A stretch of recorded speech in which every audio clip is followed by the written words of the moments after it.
who we were with last night. Is it Hobby or Kobe? You guys know? Even younger. I do not. I assume Hobby. It's Hobby. Well, the 7th. This one officially announced yesterday.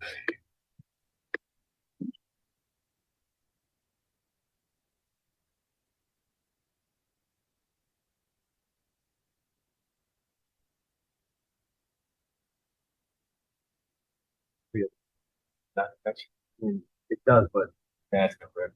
Yeah, he's working on it. Tell Kelly buy a new I one. gotta say, we have 30 minutes. But that's what it's going to look like. There's no way to keep it down.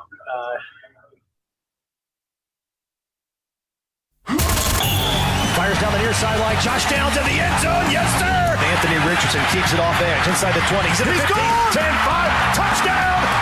I-N-D-Y. Intercepted by the Colts. Zaire Franklin has it. Live from the NFL Combine in downtown Indianapolis, you're listening to the Fan Morning Show. Here are Kevin Bowen, James Boyd, and Jeff Rickard. Good morning, everyone. It is Christmas Day for Kevin Bowen, and I would let's say a little bit for James Boyd as well. We are at the Convention Center, downtown Indianapolis. As the man said, the 2026 NFL Combine is underway in just a few hours, and we, along with a few other early morning risers, are already in the building and ready to go this morning for you, and I can't wait to get going. And Kevin, as I said a moment ago, it's Christmas morning for you, my friend. Boy, I don't know if I agree wholeheartedly with that. I don't know. I see how excited. I see the light in your eyes every time we say looking at Combine. you right now. I see the sleep in your eyes, but glad you made it, brother. Yeah, Notre Dame's got number 1 in the building tonight. Maybe that's our Christmas morning, or it could be a lot of cold in the stocking here. You're rocking the in Notre about Dame 12 hat. hours. Yeah. But, yeah, I do enjoy the NFL Combine more than most. I feel like the media has, like, a massive negative connotation with the Combine. I'm like, what the hell have we been talking about for the last month? Aren't we, like, looking forward to getting some substance here? So, yes, early morning here. GMs will start to talk around 10 o'clock. We'll have to wait quite a while until the Colts brass get up there late today during John's show. But we should have Chris Ballard join us tomorrow and I guess let some of the offseason fireworks begin. Yeah, this is really when the offseason for the NFL begins. You got these next, 5, 6, 7 days here at the Combine between workouts and interviews and medical assessments and meetings with in the corners of all the steakhouses of general managers and team presidents, James Boyd. There could be deals getting done today that won't get announced until March 3rd. Well, yeah, you're making a good point. I mean, this isn't just about the draft. It's also about gauging the free agency market, gauging any trade interests and things like that. So when we talk to Chris Ballard later today, those will be some of the questions we ask him. I mean, I would say one of the bigger topics related to this team this offseason is the future of Anthony Richardson. I know that them basically hitching their wagon to Daniel Jones and saying we're trying to bring him back. What does that mean for AR? How healthy is he? And if he is healthy, are you trying to move him for draft capital? So a lot of questions to be asked today and a lot of answers to come in the next couple weeks and months. All right, we'll be here for the next 4 days. Looking forward to that. Today, Jake will be here from noon to 3. John will be here from 3 to 6. If all goes well, we'll talk to Chris Ballard tomorrow, I believe, and I think Shane Steichen is going to join John at some point on today's show. So keep it tuned to find out when those dates and times are going to be because we don't quite know them yet at this point in time. So we got the Combine coming up. Kevin, you're the perfect guy to ask this. I'm settling into my easy chair last night. I've taken everything that I need to get done, and I'm looking forward to North Carolina, Louisville. And I turn on the game to watch North Carolina and Louisville, and I get simulated golf for a while. Well, is simulated golf that important for ESPN that they're going to start cutting into college basketball games now? Oh, that wow. was weird. I know you probably missed that, but were you on the right channel? I watched all North Carolina, Louisville. Where were you at? Because I didn't see it. The one I had the golf simulation on. No, I mean I was watching 1602 on AT&T U versus ESPN action here. That's not the one I got. So man, I actually probably would have rather come over to your house, but no, I watched North Carolina, Louisville, and Carolina had a nice lead the whole game, and Caleb Wilson looked like a great fan with his broken hand on the sidelines and was up and cheering, and Louisville made a couple runs at him, but North Carolina was able to pull it out, and then I watched Houston, Kansas, and Darren Peterson actually played. Wow, no wonder you got the sleep. I'm proud of you, man. I didn't make the Houston game. Simulated golf. Wow. You know the one I'm talking about. Yeah, the TGL. Yeah. And so No, I was not consuming that. Maybe it had to Monday. do with the service that you get. I don't know. He ain't pay his cable bill, Kevin. You know, Yeah, the guy got to lock in and pay the bills. We're DirecTV household. Sounds like a Bally Sports issue from a couple years ago. is we what have it sounds like. DirecTV, the cock we have. We've got HBO Max does a lot of sports these days. Got about everything, man. But I don't know. That's the way it worked in my house last night. So that was weird. So I don't know. Maybe you're just special. Maybe you're. Well, we know you're smarter, but that's okay. Well, KB, I know as we get throughout the rest of today, we'll be leading up to Chris Ballard and Shane Steichen. So for both of you, actually, what is top of mind when you go talk to Chris Ballard? When we hear from him tomorrow morning here on the show, what is there to really dive into in your mind? Well, I think with the two big ones, Daniel Jones and Alec Pierce, will you tag them if you don't get something done? You know, again, as we sit here on this Tuesday morning, we're 1 week out from the close of the franchise tag window. So that would be the question. I saw Stephen Jones, for example, the Dallas Cowboys, of course, whatever you want to call him, COO, GM. He was making some of the media rounds yesterday at the Combine, and he mentioned that with George Pickens, for example. Yeah. That if they don't get something done with him in the next week, they will tag him. So that would be my question in regards to Jones and Pierce. Obviously, you can only tag one of the two. So you're going to have to get one long-term deal done with them. So that would be, I think, the biggest news item here. And then, obviously everything is kind of a domino effect off of that. But that's where I would start. It's, I've said now for the past month or so, I feel like it's probably easier. Weirdly, it's easier to get the quarterback deal done than it might be what that wide receiver market could look like for Alec Pierce. But that's where I would start. I'm just curious, does the health of Justin Wally play into what they do in the secondary? We know that we're going to have to wait to find out what Mooney Ward is going to do with all his concussions. Justin Wally coming back from a big injury. I know that they were pretty high on him before he got hurt. How does that all play into what they do in the draft and what they're looking at in the offseason, those two guys in the corner? Well, I mean, we got in this debate a little bit yesterday, James, I think right before, or maybe right after you left with Joel Erickson, and we touched on it a little bit in the 7 o'clock hour. Just because Charvarius Ward says he's going to play football in 2026, let's assume that hypothetical, should that impact their cornerback situation? Again, Justin Wally's coming off a torn ACL. Kenny Moore's how old? And Kenny Moore's making how much money? That's one I'm a bit torn on. I mean, there's part of me that's like, none of those three things, Ward playing football for 17 games in 2026, Kenny Moore all of a sudden getting back to being whatever, an all-pro corner, and Justin Wally, who's never played a snap in the NFL, coming off a torn ACL and giving you great, great football, banking on all three of those would probably be ludicrous. So, to me, when I say that out loud, I'm like, well, cornerback maybe should be a bigger need than I'm putting into here. I think that's, it's not top of mind for me, but it's definitely a question I've got. Yeah, I would agree there. I think for myself, Jeff, when I think of Charvarius Ward, Mooney Ward, potentially walking away from football, suddenly I'm thinking, okay, day 2 of the draft, which, I mean, you don't have any picks on day 1 this year, but day 2, are you looking at another cornerback, second round or third round, just because you want to have another kind of built-in contingency plan? I know people might be thinking, oh, that's too high, we have other needs, but, man, if you don't have that guy out there, and like you said, Kevin, assuming even if you do, and the injury history, how much of a risk do you want to take on that? And I think that's why it's so hard to build teams, because there is inherent risk involved in whatever decisions you make, because if you use that pick on a cornerback, say it's a third rounder, then what are you doing at, as far as your linebacker position? What are you doing as far as your defensive end position, things like that, or defensive tackle or something like that? So I'm very curious to see how it all plays out. But, again, we'll hopefully get closer to some answers later today. Not anything definitive, but at the same time, yeah, that's top of mind for me. I had to put out a list of 5 questions yesterday at The Athletic, what I will ask Chris Ballard. And I can't even say I, Kevin, because I'll probably get beat out on the other 4 questions on the list, because all of us want to ask pretty much the same main things, but that is one of them. What is Charvarius Ward's future, and then how does that affect everything else, not only just in the draft, but also free agency?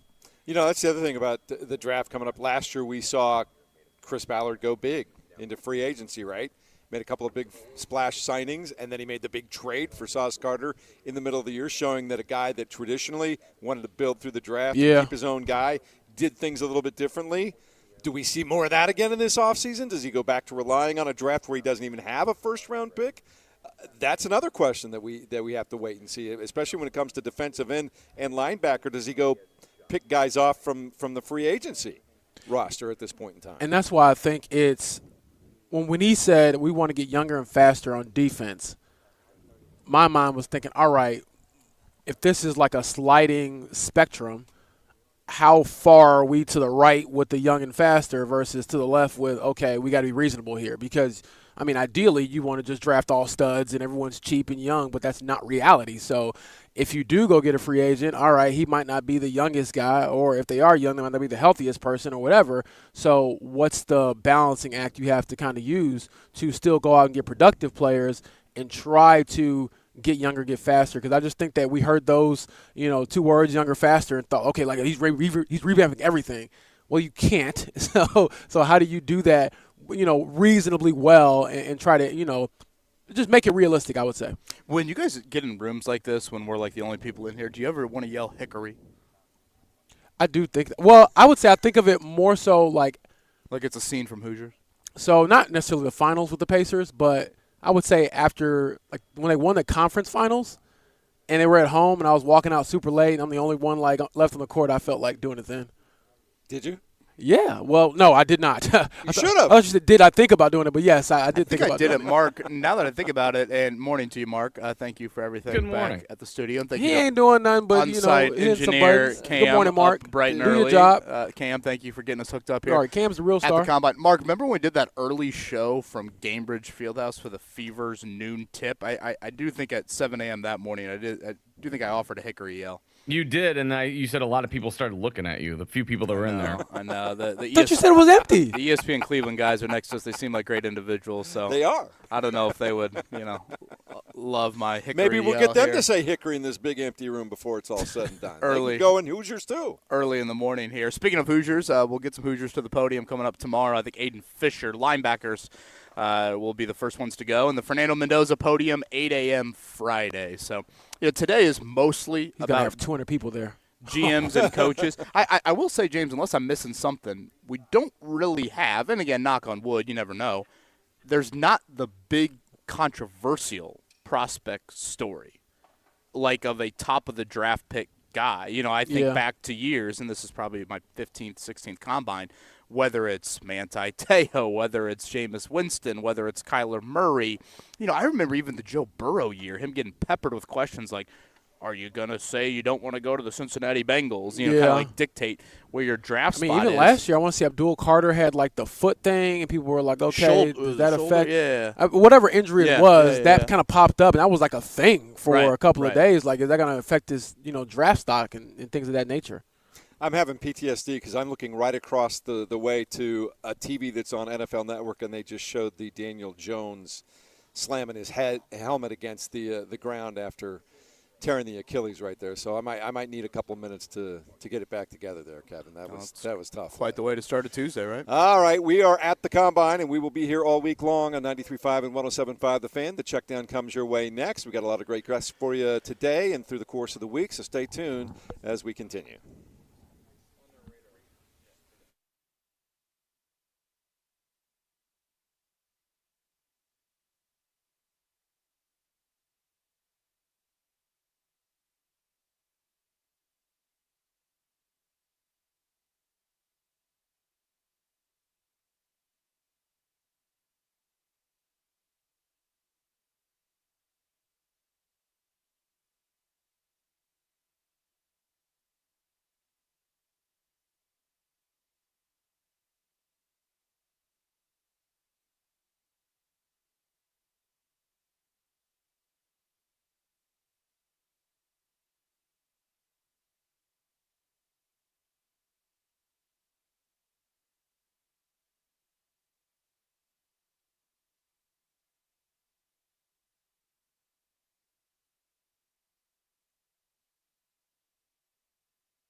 check down. Brought to you by the Barbasol Horizon League Basketball Championships. March starts here. The Barbasol Horizon League Basketball Championships with NCAA tournament bids on the line. March 8th through 10th. Tickets and more at horizonleague.com/Indy. Good morning, live from the Combine downtown Indianapolis. It's the Fan Morning Show along with Kevin Bowen, James Boyd, and Jeff Rickard. And we got Cam, Engineer Cam, on the scene today, putting it all together. Mark Dykton back at the station. We are getting ready to hear from Shane Steichen and Chris Ballard later this afternoon. Sounds like Shane Steichen at 4:30, James. Chris Ballard at 5:30. You expect anything new to come out of this? Well, Shane's going to be the longer talker. He's definitely going to give us at least 45 minutes of his time. But no, it'll be good to check in with both of them because we haven't talked to him since the end of the season. And what do you have to say for your plan going forward? What was the failure of last year? And one of the questions for Shane I do want to ask is, okay, you said you had to figure out why this team can't win close games, big games. Have you gotten any closer to that conclusion? And I believe Chris Ballard tomorrow with us, 9:45. So that will be live here at the Combine. But, yeah, that'll be late in the show. Rick Carlisle, by the way, 9:30 today. So 9 o'clock audience rewarded a little bit the next 2 days. All right, looking forward to that. Meanwhile, you talked about Rick Carlisle. The Pacers in town again tonight at the Fieldhouse. They'll take on the Philadelphia 76ers. Did you guys happen to see the latest? Now Pascal Siakam is dealing with a wrist injury. Yeah, doubtful, right, for tonight. So usually when your list is doubtful on the injury report, of course, that does not mean that you play. So, yeah, he played, through the fourth quarter on Sunday there. Joel Embiid also listed as questionable.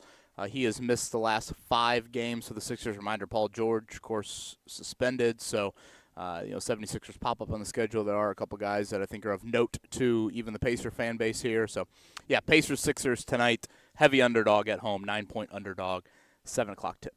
Just for kicks and giggles, James, here is the injury list for the Pacers. Micah Potter, probable. Cam Jones, questionable. T.J. McConnell, questionable. Andrew Nembhard, questionable. Pascal Siakam, doubtful. Aaron Nesmith, out. Ivica Zubac, out. Johnny Furphy, out. Obi Toppin, out. And, of course, Tyrese Halliburton, out. Once again, it feels like it's going to be this way for the next several weeks, if not the rest of the year, Kevin. Yeah, again, the injury bug has been unlike any other. I think Rick Carlisle said to us at the start of the year, it feels like a little bit like the brawl season in terms of available players. And, again, that year you obviously knew once the suspensions happened, largely what it was going to be. This year it's been, every other night the injury report is a CVS receipt long. At the very least, it basketball could be a good people-watching game because there should be some NFL alums and stuff at the game, next couple games. I will say this. One of my buddies, Michael Sean Duggar, who covers the Seahawks for us, he's got no basketball in Seattle, men's basketball, so he's like fiending to go to this game. He might be the most excited person to see this matchup. I mean, Mark is right. There will be a ton of NFL people in the building tonight. Thursday, right, is another home game as well. Yep, Hornets. So, yes, you will definitely get some NFL flavor inside of Gainbridge Fieldhouse next couple of games. All right, college basketball tonight. Northwestern visits Indiana down in Bloomington. The Hoosiers 17-10 overall, 8-8 in the Big Ten, and they got 4 really important games coming up. Northwestern tonight, they play Michigan State and Minnesota at home. They finished the year on the road at OSU. They want to get a little momentum and maybe even a little bit of a better seed going into that Big Ten tournament, Kevin. Well, this is just a can't-lose game for your NCAA tournament. I don't know about Big Ten better seed if that's really on the mind. This is strictly a can't-lose home game. I mean, it would be, I assume, a quad 3 home loss, which when you're hovering around the bubble, which Indiana is right now, probably on the right side of it, but not, I think, comfortably on the right side of it. These are games you got to have. I think they still need one more of note. They only have 2 quad 1 wins. I think they're 2-10 in the quad 1 area there. So, again, it's one of the wilder stats out there that Northwestern has beaten Indiana 5 straight times in men's basketball, which is quite something there. So, big favorite Indiana at home, 9.5, 8.5-point favorite over a Northwestern team that has some Indiana flavor on it.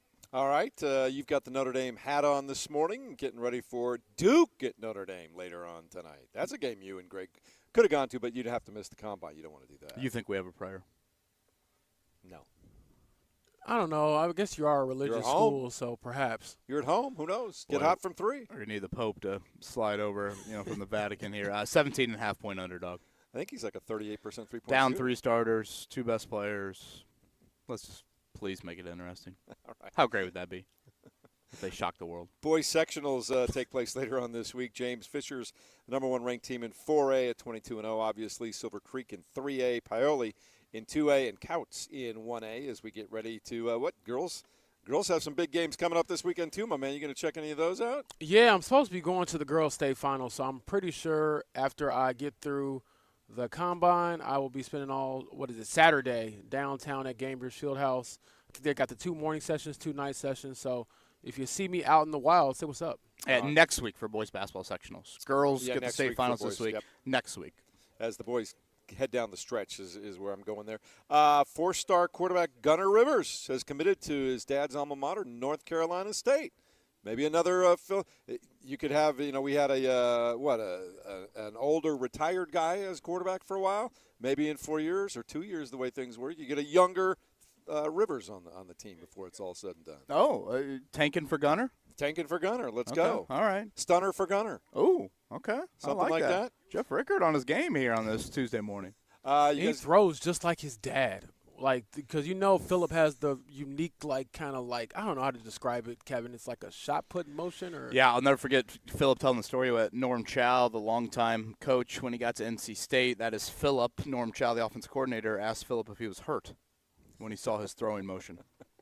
It worked out for him, okay. Then. All right. Right, and passed it down to his son, who's not Kurt balling. Cignetti, the quarterback's coach, right, for Philip Rivers' There you senior go. year at North Carolina State to bring it full circle. I like that. Anything else you guys want to throw in before we head off to break here? Again, we got IndyCar coming up this weekend, so that would be the St. Pete opener down there. Busy month of March, and we'll see if Miami of Ohio can keep it going. They play tonight, 4 left here in the regular season.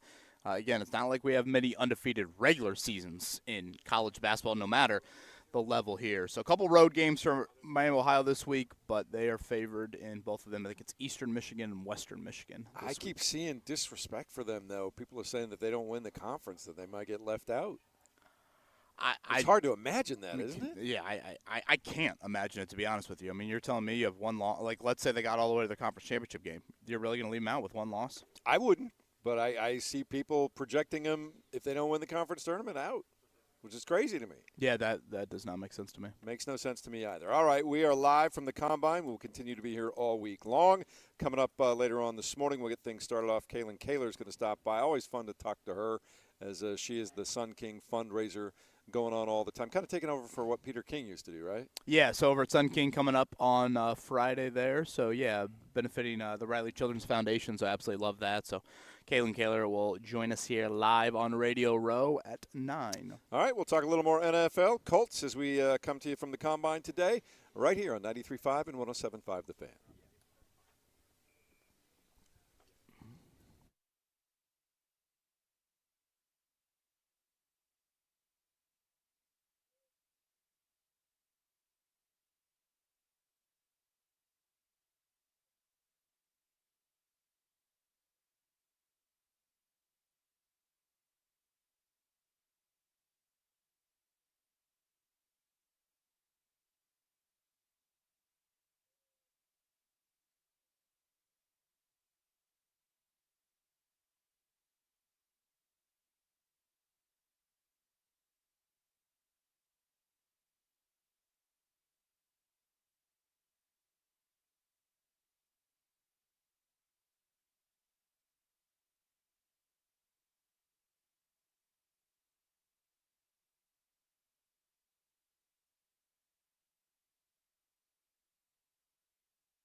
Live from the NFL Combine in downtown Indianapolis, you're listening to the Fan Morning Show. Guys, before we get into football stuff at the Combine here, we were talking about the Pacers and all the injuries they have. They, of course, had the $100,000 fine from the NBA for lack of a better term, tanking. Also that you day, can say it, Jeff. Utah was fined $500,000 for tanking. They announced yesterday that starting center Yusuf Nurkic will undergo a surgical procedure on his nose, Kevin, and he will be out for the rest of the year. But the part that is ridiculous about that, which, again, I'm not saying you shouldn't get surgery, but he's had this for years, plural. Do they canvass the room and go, guys, if you've had anything you want to get taken care KB, of? I know you talked about, now. hey, I like rocking the Hokas. The toe isn't what it used to be. So if you need some time off, brother. Hey, the Hokas have worked out great, I was going to say, if you were a part of the Utah Jazz. I look old as hell, but the toe feels good. I'm just letting you know. If you were part of the Utah Jazz roster, you could go get surgery and be out for the year. Well, I feel like the Jazz and the Kings. Haven't the Kings had about 9 dudes out for the year with surgery as well? So, yeah, again, on the if you want to look at the Pacers, Sunday night, they played to win that game. You know, Siakam is finishing the fourth quarter, and, Rick Carlisle's challenging plays late. Some of these other teams, I'm like, wait a minute. How have there not been additional fines in Utah's case, or in Sacramento's case, just, I guess, any sort of punishment here? So this gets back to the conversation we had about a week and a half ago, James. I think it was you and I when we did the show right after the fines. It's like, where is the actual black and white on this? It just seems like such selective punishment when it comes to some of this stuff, and it's very confusing to me, and I think if you're a member of the Pacers, it'd be very frustrating. Like I said, I think they just canvassed the room, to your point, James, and they say, okay, anybody that's had anything over the last 5-7 years that they want to get taken care of but have kind of played through, now's the time to get it done, right? It's you got to have that skin tag removed, and you can be out for 2 to 3 weeks on that. Which, again, I guess I understand a little bit of it, but it's like, okay, from an NBA punishment standpoint, why Indiana with the 100,000? Makes no sense.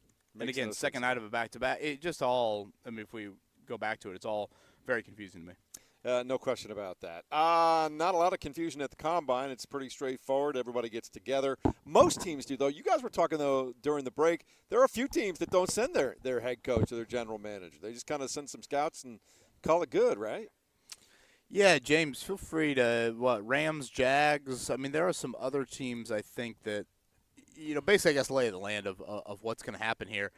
Obviously, the on-field workouts is the most publicized that people see on NFL Network. Those will begin on Thursday. I believe it's 3 o'clock Thursday and Friday. Quarterbacks will throw Saturday. And then offensive linemen rounded out on Sunday. The other big thing for teams is you do get the opportunity to sit down with prospects. 10, 15-minute interviews. I think over the years, you've seen some of these clips start to come out. Typically, after guys are drafted, you see teams produce these draft videos where, hey, let's go back and watch when our, then prospect in February came into our team meeting room and broke down film, or we asked him questions. Yeah. Well, all that stuff is now videotaped.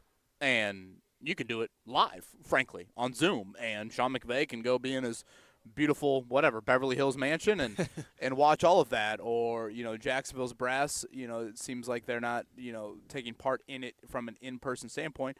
You just send your scouts up there. You send your position coaches maybe to observe the drills in person and to talk with some of these guys one-on-one. But I don't think it's an overwhelming amount, James, but definitely some teams have elected to go down that path. Yeah, for sure. And it's funny, Kevin and Jeff, when you look at the reaction from whichever fan base, because, for example, the Rams, they're good every year, more or less. They were a Super Bowl contender last year very clearly. And so if they don't send anybody, it's like, well, they know what they're doing. And then if you are a team up until last year with the Jaguars, they hadn't had much success where it's like, well, you got to be sending people. Like, you got to be there all day, every day. So it all just, depends on how you want to approach different things. But ultimately, it's a results-based league. And like you said, technology has changed a lot of it. And you can even, I was talking to a couple people behind the scenes about this, even for the Colts. It's like, well, even the guys who don't test physically, we can still get their game film. And now they have companies that will tell you, okay, what their projected 40-yard dash time is based off of their film. So things like that. Well, they will be – if you do not – it's a two-way street. Like, if you don't want to meet with these guys, you can still get everything you want on them, at least physically from that standpoint. So we'll see. And, again, our world is largely turning into this, but from an NFL standpoint, I think the analytic profile from a physical testing standpoint is a big part of this week. You know, we get in this debate every year of, okay, 40-yard dash times and how much does it matter, blah, blah, blah, bench press. Basically, I think a lot of these teams now view the combine from a physical testing standpoint, or even pro days coming up here later this spring, and they say, all right, Jeff Rickard, you are 6'2", 210 pounds, you ran 4.5, you bench pressed this, you broad jumped this, your three cone was this. We plug that into a database. And now we have, 39 years of NFL Combine history? We have compiled all the profiles over those 39 years, and this is the hit rate on players with your athletic profile. Now, again, there's medical history. There's obviously personality history. There is certainly, football IQ that you get into these 15-minute meetings. But I think that is some of what this week is about, of your athletic makeup has an 88% hit rate, or something along those lines. It's not the end-all be-all, but it's another morsel of information. Obviously, you have outliers. Kenny Moore II would be an absolute outlier in the athletic profile. D'Angelo Pons, we're going to have Dane Brugler join us here tomorrow on the show live here on Radio Row. I know he is a huge D'Angelo Pons guy, even though from an athletic profile standpoint, you probably don't see many 5'9" corners be drafted in the first 50 or 60 picks. So I think that's what this week is about. Yes, you are, again, assembling some of these profiles, but also, there can be outliers to it. And oftentimes, guys that can hit on that can be huge difference makers for teams. One of my good friends who's no longer with us,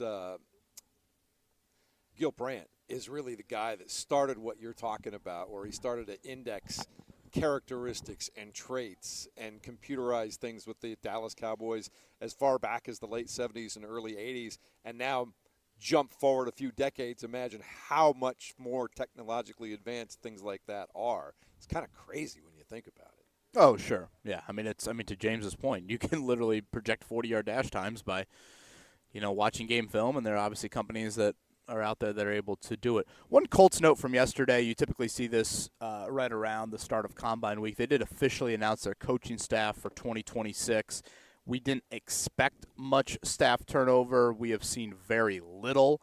Defensive line coach Charlie Partridge, I believe that was by choice. I think the Colts wanted him back. He's got a lot of history in the college game, so he went back to the college game, actually went to Notre Dame. He's familiar with their defensive coordinator, Chris Ash. But, James, that's it, really, from a notable standpoint. A couple back into the roster guys, but a new defensive line coach. But all their coordinators are back.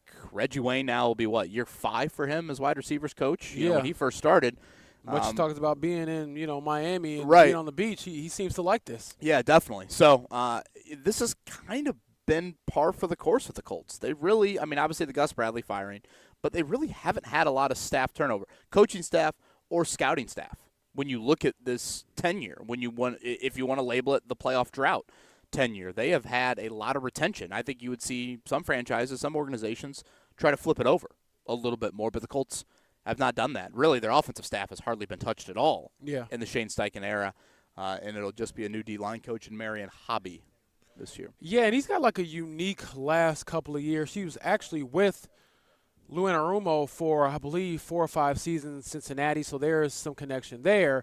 But after he left Cincinnati, he had gone to Tennessee last year, and then he had got hired to join Arkansas, but then I want to say that might have been in November or December.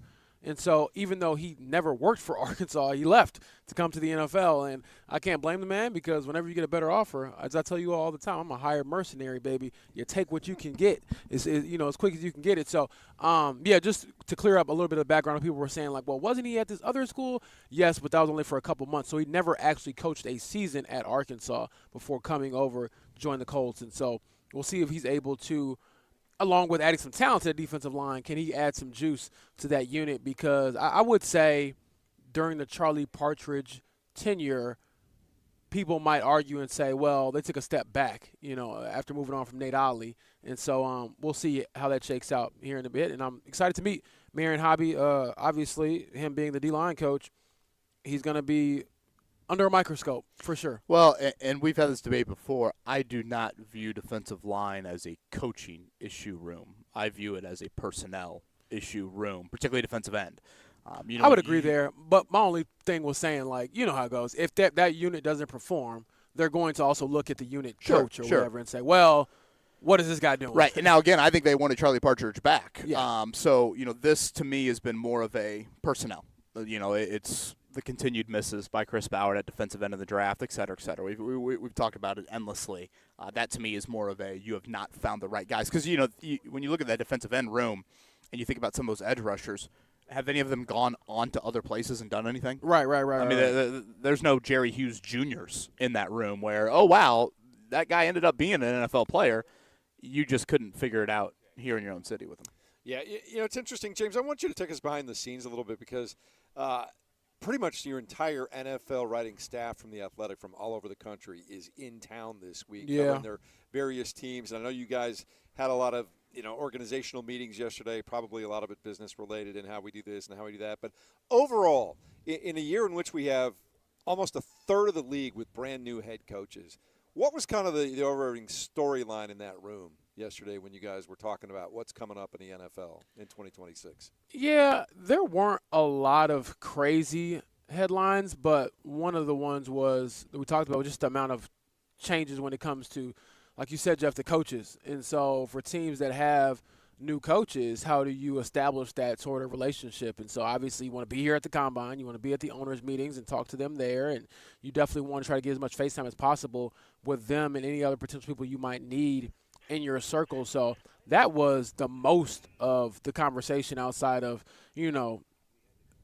things that are boring to our listeners when it comes to the health of our business and trying to stay employed. So I would say that's the main thing. And then just speaking amongst ourselves, it's figuring out, okay, what is your beat? What's kind of the big story on your thing? What's ours? And honestly, one of the ones that came up for me, you all, and we've talked about Daniel Jones and his free agency, and the only real competitor that I had really thought of in free agency outside of the Colts was the Vikings, as far as trying to get him potentially on their roster.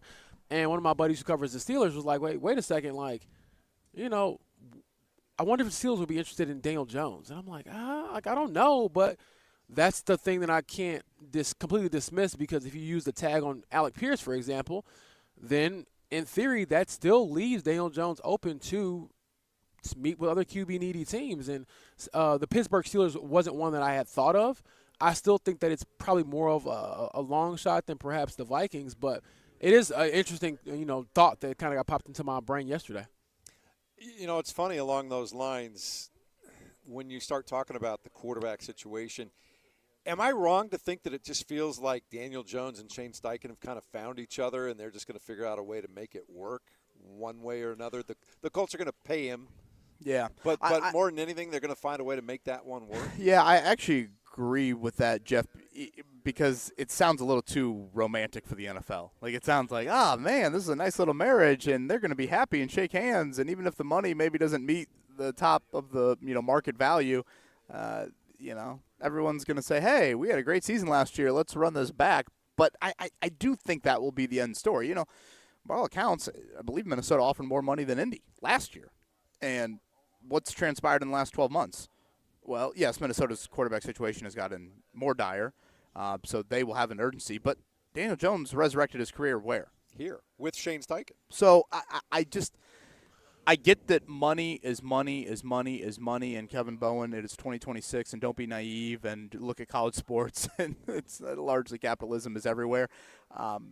But I do think as long as you can sniff the proper ballpark for market value for Daniel Jones, I mean, if you're Daniel Jones, you've made top 10 pick money. You signed a big extension with New York. As long as it's not egregiously different, I would think he would view Indy on and off the field. I think off the field, the speed of this environment was much more suited to him as well. What do you mean? I think that would be beneficial. Just like L.A. here. Feels like it, too. But, okay, so here's my question. By the way, did you see the hockey team celebrating at 11 last night? I did see that. In Miami? You should be able to celebrate as long as you want to when you do what they did. Can you imagine what the crowd is like on a Monday night at 11? Let's go.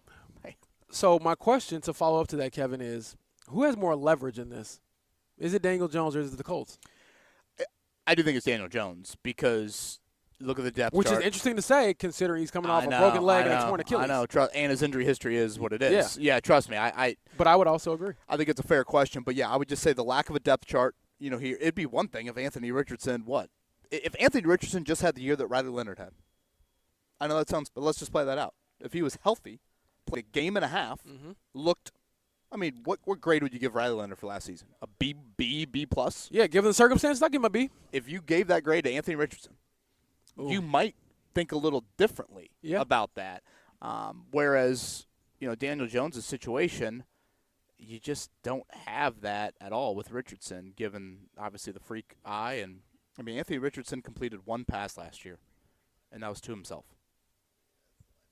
It's just amazing when you think about his third NFL season, the most critical year for, I would argue, any NFL player, particularly a quarterback.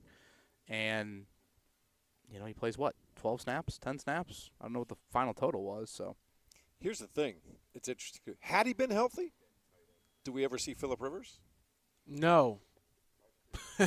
I can tell you that. No, right it's now. just there's no chance. But my point is, once he wasn't completely healthy, though, you kind of felt like he's never going to play for the Colts again. Yeah, that was a serious conversation. I would say for sure. The Phillip Rivers thing was fun and crazy, but there is zero chance. I know people were asking me that throughout the season, and I want to make that very clear. If Anthony Richardson had been healthy, Phillip Rivers is still on the couch somewhere. But if we're a fifth, we'd all be a little inebriated right now. So I will say this, speaking of Daniel, so our guy over at The Athletic, Daniel Popper, great dude, covers the Chargers for us full time, but he also is super into watching film, and he does a big list every year of the top 150 free agents. And we looked at it, I want to say a couple weeks ago here on the show, and he has Daniel Jones in his projected contract to be 2 years, $88 million. So within that, obviously we can do math, $44 million a year. It's a high number, but I would try my best to lean towards a 2-year deal with this guy to give myself the ability to. I think definitely keep the guarantees. That's what I mean. So I think 2 years. So I guess to back up a little bit for those listening, when we see the number eventually, because I do think they will re-sign Daniel Jones. So when that happens and you see the big number, and because it's going to be big, I wouldn't be surprised if he gets a 3-year, $100 million deal. Honestly. Yeah. Then we need to be, and I'll be texting and doing all this other stuff. What's the guarantees, and when does it end? Because I can almost assure you that if the Colts know anything about what they're doing, which some people will roll their eyes, you don't want to have any guarantees past 2028 because you want to, at least in my mind, if I am looking long-term for this team, and obviously I want success right now too, but just realistically, I'm thinking if we give this guy a new contract, I need to be able to get out of it by 2028 when we have our first-round pick back and we can just hit a hard reset if none of this works. That's my thought. How about this for worst-case scenario? It just, as you were saying that, it went through me again, PTSD of looking at Daniel Jones getting hurt across the way here. Let's say they sign him to a 3-year, $100 million deal, and they front-load it, and they put a bunch of guarantees up front so they can get out of it after 2 years. If he gets hurt again this coming year, now you don't have a quarterback. You still don't have a number 1 pick next year, and it's going to be 2028 before you can really do all that much about it. Is that scary? How scary is that? That's the decision they made when they got Sauce. Yeah, preach. That's exactly what I was going to say, James. This goes back to the Sauce Gardner trade and why, in my opinion, Carlisle Gordon should have been more hesitant in greenlighting that. I don't think those sorts of situations – and, again, given Daniel Jones' injury history, this is not just a normal, durable quarterback. The back of the baseball card you can't ignore. it's unfortunately been 7 years riddled. in the league, 1 full season. Yeah, there you go. So that's the massive commitment you made to not only Jones, but I think Colts brass. Yeah, people are going to, it is wild to think here at, 5:30 today, it's going to be year 10 for Chris Ballard stepping up there to the podium. And when you consider that resume. So, again, 5:30 today for Ballard. So 10 years ago, you didn't have kids, right? 4:30, Shane Steichen. Yeah, no, hell no, I didn't have kids. Yeah, hell, Mark didn't have I kids had little 10 years ones. ago. Yeah. So things have changed quite a bit. Yeah. So, but I also like to say this just to be fair. When they made that trade for Gardner, the team was rolling, right? And then I'll admit it, I was kind of excited by that. I'm like, okay, they feel like they're doing well. They're leading the league in points. They're leading the league in yards. Finally went that for offense is going there. Let's shore up the defense and see if something can happen, especially in the AFC South. So at the time, I see everything you're saying, but at the time, I'll be honest with you, I was like, okay, I'm on board with this. Let's see what happens. Yeah, it's the whole short-term gain versus long-term reality. What is in it? And, I'm sure there's some talent in that 11 club last night for the USA hockey team that looked pretty attractive to him. That one night could turn into 9 months of commitment. That could turn into 18 years of commitment if you follow me there. Look at Kevin going. You see the effect you have on Kevin Bowen, Mark Duncton? Do you see what you're doing now? He's learned well. He knows the Keep your pants on back there, Mark. When you look at it, I don't know if it's exact apples to apples, but both of our franchises here in our market, the two big ones, they both made massive trades in the last calendar year. They both traded multiple, first-round picks. I would argue one franchise has earned the right to make that trade, and the other one is not. Do you remember how you felt the day that the Sauce Gardner deal went down? Yeah, I'd have to go back and obviously pull out the audio, but I think Sauce Gardner as an individual player is a great, great talent, certainly. And he plays a premium position that the Colts have struggled to find. But at the same time, when you make a trade of that magnitude, and Zubats will have a similar amount of pressure on him, when you put all your eggs into the one-player basket, there's risk. If that player has any sort of hiccup or flaw, it's exposed times 10. What you're sending away, if A.D. Mitchell becomes a great player, Jets obviously are very happy about that. They also have 2 first-round picks that they could benefit from. The Clippers, Benedict Mathurin's had a really good start for him. They're obviously very happy about that. They also have 2 first-round picks that could benefit them. Whereas the Colts, it's all on Gardner. The Pacers, it's all on Zubats. And so the moment that player, whatever, A, struggles, or again, there's injury risk, which unfortunately with Sauce, that happened there, that I think is what gets really exposed in these moves. So I just don't think as a franchise you have earned the right to sign off on a trade that guaranteed not only your quarterback commitment, but again, James, you sat there in the Carlisle Ursay-Gordon press conference at the end of the season. She said that the fact that Chris Ballard did the trade was a positive element in retaining him. Just doing the trade.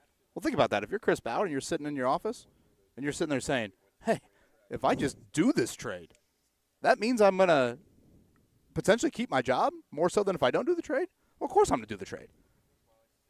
That, to me, is a little odd. Yeah. And then, again, a little bit of grace towards the Colts, just to be fair here. Who can see that Ward's going to have his problems? Gardner's going to get hurt. DeForest Buckner's going to get hurt. I mean, the list of injuries to guys, if you had a list of 5 guys that absolutely could not get hurt for the Colts, it seems like all 5 of those guys are the ones that got hurt. That's crazy. What are the chances? Yeah, I would say your juju or shimmer to do this. Who's going to ask the juju question today? That's my question. I mean, I'll go for it tomorrow on the show. How about that? But the one quick thought, I know we got to get to break here soon. My thinking at the time of the Sauce Gardner trade was you all just got your butts whooped in Pittsburgh. I was there. That was a horrible game. I want to say Daniel Jones had 5 turnovers himself. The team might have had 7. And I was thinking to myself, and I wrote it at the time, you're going all in. It's exciting. I understand. You haven't done this before. But there's a Jim Irsay quote I'm paraphrasing here, but he was saying once you find that quarterback, you're on that highway. You're on that for a while. And to me, before you made the Sauce Gardner trade with the 2 first-round picks, it was your last exit. Now, ain't no rest stops. You're rolling, and you've hitched your wagon to this guy. So I wrote that at the time, and I felt that at the time because I thought it was such a huge commitment. Granted, it was one that, again, at the time, Jeff, yeah, they were rolling. They were playing good football. Chris Ballard says they were the top 4 team in the NFL. And then my counter to that would be, we can talk about it here on the other side, is if you're a top 4 team, I get that you got injured, but how come you can't win a game? I'm not saying win multiple games, but win a game to end the year. 7 straight losses, that's where I'm like, it gets, again, it's all nuance, but, yeah, there's a lot of context to be talked about here. Yeah, it gets back to the debate of, again, 2 months versus 8 years. What are you weighing here? Are you weighing the 2-month mirage, or are you weighing 8 years of evidence? And he told us it wasn't a mirage. So I'm like, all right, well, then if it wasn't, then we better see some results immediately this year. And basically, when you made that trade, I don't know if these exact words were said that next day, but it's like that trade, again, also said, Daniel Jones, here's the quarterback keys through at least 2020, whatever, 7, if you want to play that card, 2028, without your 2 first-round picks, and Chris Ballard and Shane Steichen, here are your continued keys to operate our franchise. Those are big commitments, more so than just Sauce Gardner as a player. Sauce Gardner, I think when healthy, is a great player. Again, at a premium position, he's 25 years old on a reasonable contract, but it's more than just him. And I don't think that was fully explored. All right, more on all this coming up a little bit later on. We'll get to some of the texts and feedback and questions you guys have for the Colts and the Combine as we will set up shop here and be here all week long downtown at the Convention Center. It's the Fan Morning Show with Kevin, Mark back at the studio, James Boyd here on site, Engineer Cam. I'm Jeff. We'll continue in a moment. 93.5 and 107.5 The Fan.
They're replacing me. I had to take them to that ghetto university.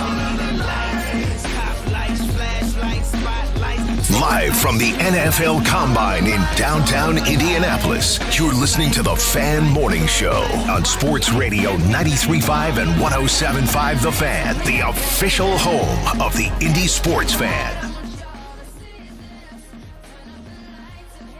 Good morning and welcome in to downtown Indianapolis. Is it already the 8 o'clock hour? We've been here for an hour already as we get ready to broadcast from the Combine all week long. Jake will be out here at noon today. John will be here from 3 to 6, and at some point he will talk to Shane Steichen.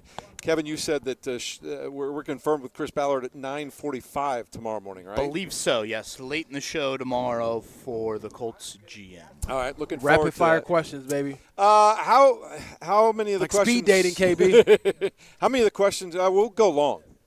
We'll keep Chris Ballard as long as we need to. We're not going to cut Chris Ballard short to get into Clinton Yates. I can tell you that right now. So we'll do that. Shout out Clinton Yates. No, Clinton's fine, but he's not relevant right now. I got That's you, all. brother. I'm with you. I'm curious to find out kind of where Daniel Jones is right now. And are they looking for him to Like maybe from a be health back standpoint, by, or yeah?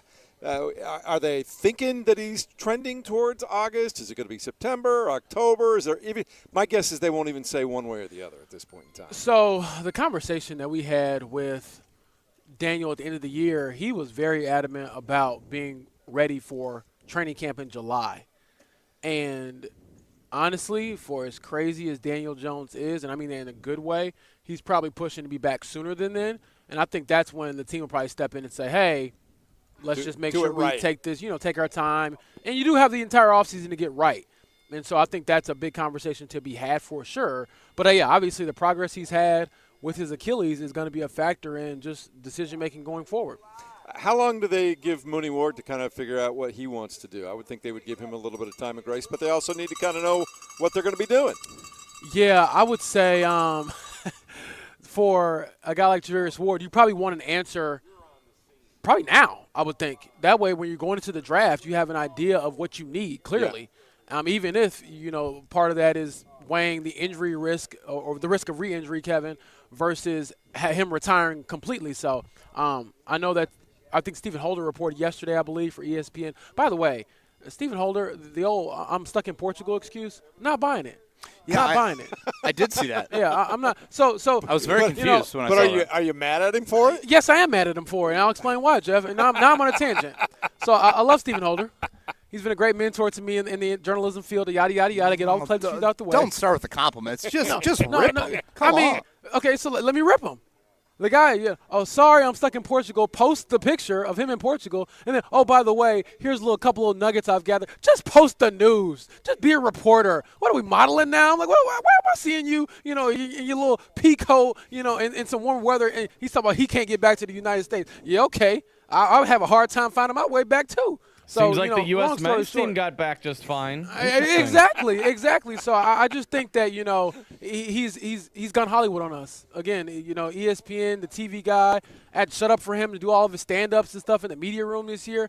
We get him on the show. We got to let him know. I don't appreciate that. He called us all broke. So is he not showing up at all? No, he said, all you brokies like me and you can go talk to Chris Ballard. I'll just skip out and let the big boys at ESPN handle it. By the way, was that cowbell in the background? It was. We got the ESPN Cleveland got the cowbell over there, man. I thought that we were at a Mississippi State home game. I thought Chris Hagan was in the building here. It was a big third down, and Mississippi State fans were rising. Every time the bell rings, they get a new quarterback on that Browns team. So that's what happened there. Mark ain't lost the fastball. That was great, Mark. Get back to Could you hear that, Mark? Yeah. The 100%, cowbell in the background? Yeah. Okay. Getting back to Holder being stuck in Portugal. Do you guys ever do that thing when you're on a really cool vacation and there's always a day towards the end of the vacation you're like, how do I figure out how I can stay here for a lot longer? Well, you ever do that? We all do that, right? It never works out. I'll explain my vacation. My vacation has always been – the thought and the execution are probably two different things. I was going to say, my vacations growing up were driving to St. Louis to see my aunt and, going downtown to the Rainforest Cafe with Grandma. Not a vacation. That was how we ended every summer, I think we used to have one downtown so right Jeff, here. I'm not trying to stay overseas for an extra day, but I'm trying to stay in the Rainforest Cafe for an extra hour. Yeah, those went away. There used to be one in Chicago, too, and one here, and they went away. The chocolate cake with the giant sparkler on it. That's yes, what I'm please. saying, man. You might have a monkey or something swing through your meal. It was great. It was theater. That's exactly it. I remember on our honeymoon, like the last day, my wife, I could tell the mood had changed just a little bit. She was kind of sad, and it wasn't working out. And it turned out is there a way we could stay one more day? So we did. Yeah, see, that never happened in my world. They were like, you better pack them bags. We get on this plane, and we're going to be back to reality tomorrow. I got a little nervous when you said the mood was changing on the honeymoon. No, I was like, no, oh, no, boy, no. can we move on to something else? No, and then as soon as we decided to stay one more night, everything was great again. There so you that was go. a good deal. James, did you ever come across Ryan Carr at all in your time covering the Pacers? I did. We actually follow each other on Twitter. Oh, so, there we go. Yeah, he's a good dude, and I believe he's now going over to IU in a pretty big role there. But, yeah, very nice guy and very beloved by the Pacers for sure. Yeah, I've never heard a bad thing about him. Yeah, he's going to be the executive director of basketball. And, again, we've seen this really with college football and college basketball.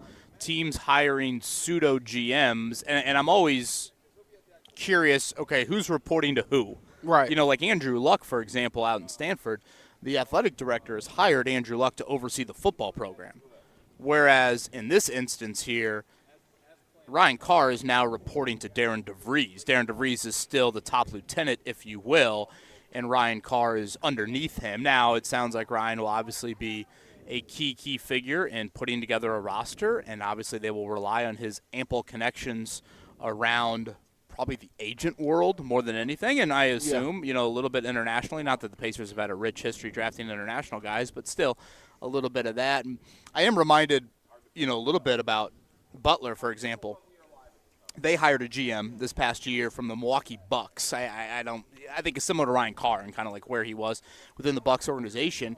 And by all accounts, that guy and his connection was critical to establishing an initial contact with Michael Ajayi, who they ended up getting. So I think, you know, a little bit behind the scenes of exactly what Ryan Carr could do for Darren DeVries. I think it's that aspect of it, of like you have some connections, probably more in the agent world than anything, around the basketball world. Yeah. And that can help you get whatever initial conversation started because, let's be honest, these agents are starting, they're starting at the high school level now with these prospects.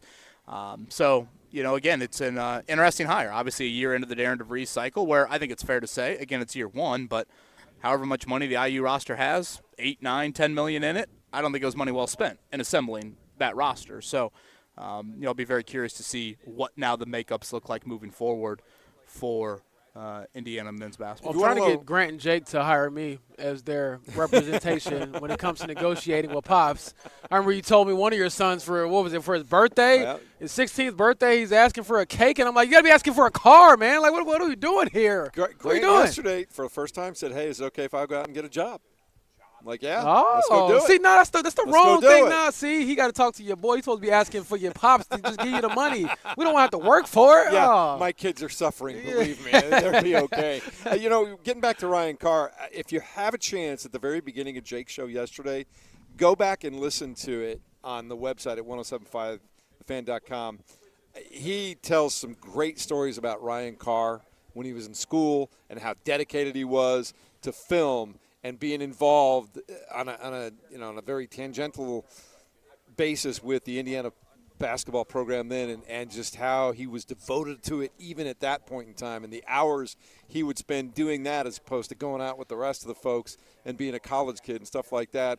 I thought it was a really illuminating 5-7 minutes from Jake yesterday about Ryan Carr, and if you're interested in this at all, I think it'd be well worth your while. I think you'd love it, Kevin, to go back and kind of listen to that if you missed it yesterday. It was really cool. Again, a manager in the Knight era there in the early to mid-'90s, and, you know, obviously beloved in terms of his alma mater, clearly wanting to go back there, and then has been with the Pacers for 2 decades, and, you know, very well thought of with that organization.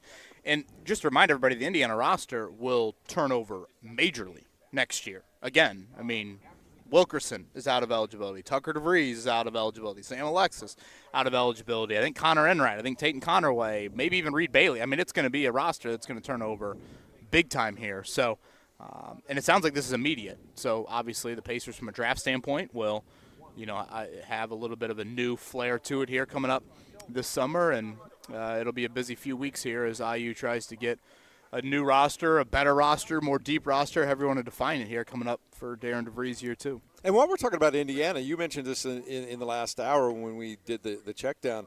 This is a big game for them at home against Northwestern tonight, which sounds crazy to say that there's a big game against Northwestern. But for Indiana, given recent history, given what they want to accomplish this year and where they've been trending the last couple of weeks, this is a big game for them tonight, Kevin. Yeah, it's a can't-lose game. Northwestern is not good. This would be an ugly stain on your resume. You already have kind of one of them with the Minnesota game. Now, granted, that was on the road, but this would be not good at all. And I would argue you still need a notable win to bolster the resume. Again, IU is 2-10 in quad one games. That's easily the biggest knock on their resume because they have so many opportunities. When you play in the Big Ten, seemingly every other night is a quad one opportunity, and Indiana hasn't been able to take advantage outside of Purdue and at UCLA. So, this is a game where you can't lose. Just remind everybody, Trey Singleton from Jeffersonville last year, he starts for Northwestern and has had a nice freshman season for them. Won a state championship last year, beat at the time undefeated Fishers. Yeah, that was a great state final. Unbelievable game that was. So, 8.5, 9.5 point favorite. And, the history against Northwestern, well documented. Bob Knight was 50-3 against the Wildcats, and somehow Chris Collins has won 5 straight against Indiana. Whoop those nerds. I couldn't get into that school. I thought I was a good student, too. Didn't work out. What'd they say? Just no? No thanks? What'd they say? You never heard back. What do you mean? There's your answer. You're on the pay no mind list. Yeah, I was about to say, Mark, you sent a girl a text message. She don't get back to you. You got your answer right there. You didn't get the 3 bubbles in the old text. I didn't get the 3 bubbles, man. I was reading this story the other day. Some guy got rejected from Harvard, and he got a rejection letter. So he sent them a rejection letter of their rejection letter, and they ended up putting him on the wait list. Okay. By the way, I saw, speaking of Harvard, savvy. James, did you see so the Colts have got a new, what do you call it, game day nerd in the ear of Shane Steichen, the guy that tells Shane when to go for it and all that. Yeah. Game manager. Coordinator and all that. I saw he's trying to get his master's from Harvard right now. I did see he's an Earlham grad. Shout out to Earlham. Where's Earlham at? I think we have Matt Taylor in the building. Matt Taylor is, right now orchestrating Indiana trivia here. Matt, where are we at next? Dugout. Great little Fountain Square establishment. Yeah. Matt Taylor, Earlham University's where? Is it Richmond? Richmond? I did not know where Earlham was. Oh, the Earlham Quakers. Man. How about that? Are we still going the Plainfield Quakers? We are? Okay. All right. I have been to Plainfield. Shout out to Plainfield. They didn't play like Quakers. I saw Plainfield and Pike in the semifinals. Okay. We got a Plainfield grad. Sectional draw. Shout out to Nick Cotton Gym. Nick Cotton Gym, who does all of our social media. Say, Nick, was the gym that nice when you were in school? Because that place is amazing. I went there, and I was like, they got some money over here, boy. And again, Nick's our digital manager. That boys sectional draw, that's probably the marquee matchup. Oh, you absolutely. Get to that Friday night, you got to, Pike and Plainfield. I don't believe they've played yet this season. So you talk about a team that could represent the South in the 4A bracket. One of those teams certainly could. That's what's happening from here at the Combine right now. We're going to be here all day long. Again, later on today, Shane Steichen and Chris Ballard will meet with the media in general, but Shane Steichen will be on John's show at some point today between 3 and 6, and then we will have Chris Ballard late in our show tomorrow, probably around 9:45. So make sure you pay attention and listen to that one as well. Having said all of that, Mark, let's check it down. Morning Checkdown, brought to you by the Barbasol Horizon League Basketball Championships. March starts here. The Barbasol Horizon League Basketball Championships with NCAA tournament bids on the line. March 8th through 10th. Tickets and more at horizonleague.com/Indy.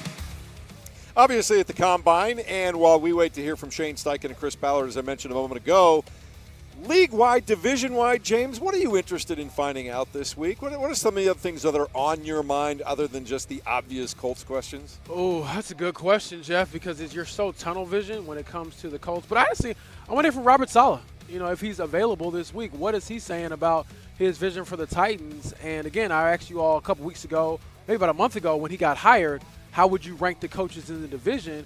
And right now, I would probably put him at the bottom just because of where his team is. But how quickly can he turn it around in Tennessee? How would you rank the coaches in the AFC South right now? Oh, boy. I would probably go with D'Amico Ryans number 1, Liam Cohen number 2, Steichen number 3, and then Saleh number 4 just because he's the new guy of the quartet. How would you do that, Kevin?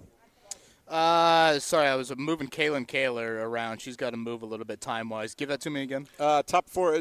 Rank the 4 coaches in the AFC South. What do you got? Cohen, Ryans, Steichen, Saleh. Saleh? Yeah. That order. Yeah, and then, I mean, I guess, I don't know, you're splitting hairs a little bit there. D'Amico Ryans obviously has had a great 3 years in terms of making the playoffs each year. I am intrigued by Liam Cohen a little bit with Jacksonville to have the season they had, and I think they also had some injuries, particularly to Travis Hunter there. But, yeah, I don't think it's that big of a difference there. All right, the Colts have 5 new coaches that they've announced. Marion Hobby is the new defensive line coach. What do we know about him? He was with Lou Anarumo in Cincinnati for, I believe, 4 seasons, so very familiar there. And then he had been with Tennessee last year in the college ranks, got hired to be Arkansas's D-line coach, I believe back in November or December of last year. But before he could even do a full season with them or a game, he left to come join the Colts and rejoin Lou Anarumo. So there's some familiarity and some overlap there, and we'll see if he's able to, revamp or give some juice to that defensive line that also needs, to Kevin's point from earlier in the show, a lot of talent added as well. All right, 2 defensive quality control coaches also added to the roster, a game management coordinator that you talked about a moment ago, Kevin, and a strength and conditioning assistant to round out Shane Steichen's staff. You got to holler at your boy, man. I'm still the same size I was in high school. Not good. I ain't touched the weight since then, Kevin. I was on a board in high school. They had all the people up there with all the, the weightlifting kings. I was up there for GPA, baby. Other than basketball on Sundays with JMV, what's your workout regimen? Oh, that's it. We hoop. We hoop. Don't want to mess with success. Yeah, I mean, it's low impact, and I get to talk my trash. Yeah, we play basketball. That's all it is. You're young, athletic. Go get it, man. Stay that way. Yeah, Let's go. Man, I ain't touching no weights, though. Sorry. All right. Later on tonight, the Fieldhouse will host the Philadelphia 76ers in town to take on the Indiana Pacers. Bad news for the Pacers. Again, on the injury front, it just never stops. Now we have a wrist problem for Pascal Siakam. Kevin, what do we know about this?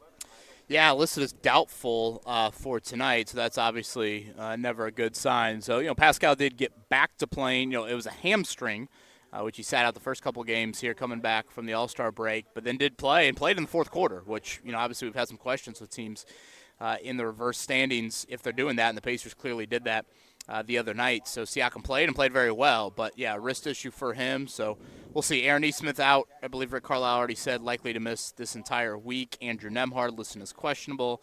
Again, Ivica Zubac still out. So for those in attendance tonight, maybe you'll see Joel Embiid, but obviously it'll be a lot of the reserves. Yeah, and when you take a look at that list, it just goes on and on and on. You could have a legitimate NBA competitive roster with just the guys that are on the injury list for the Pacers right now. Oh, you could have a playoff team. Man, it's right? crazy. Yeah, it's insane what they have out there right now.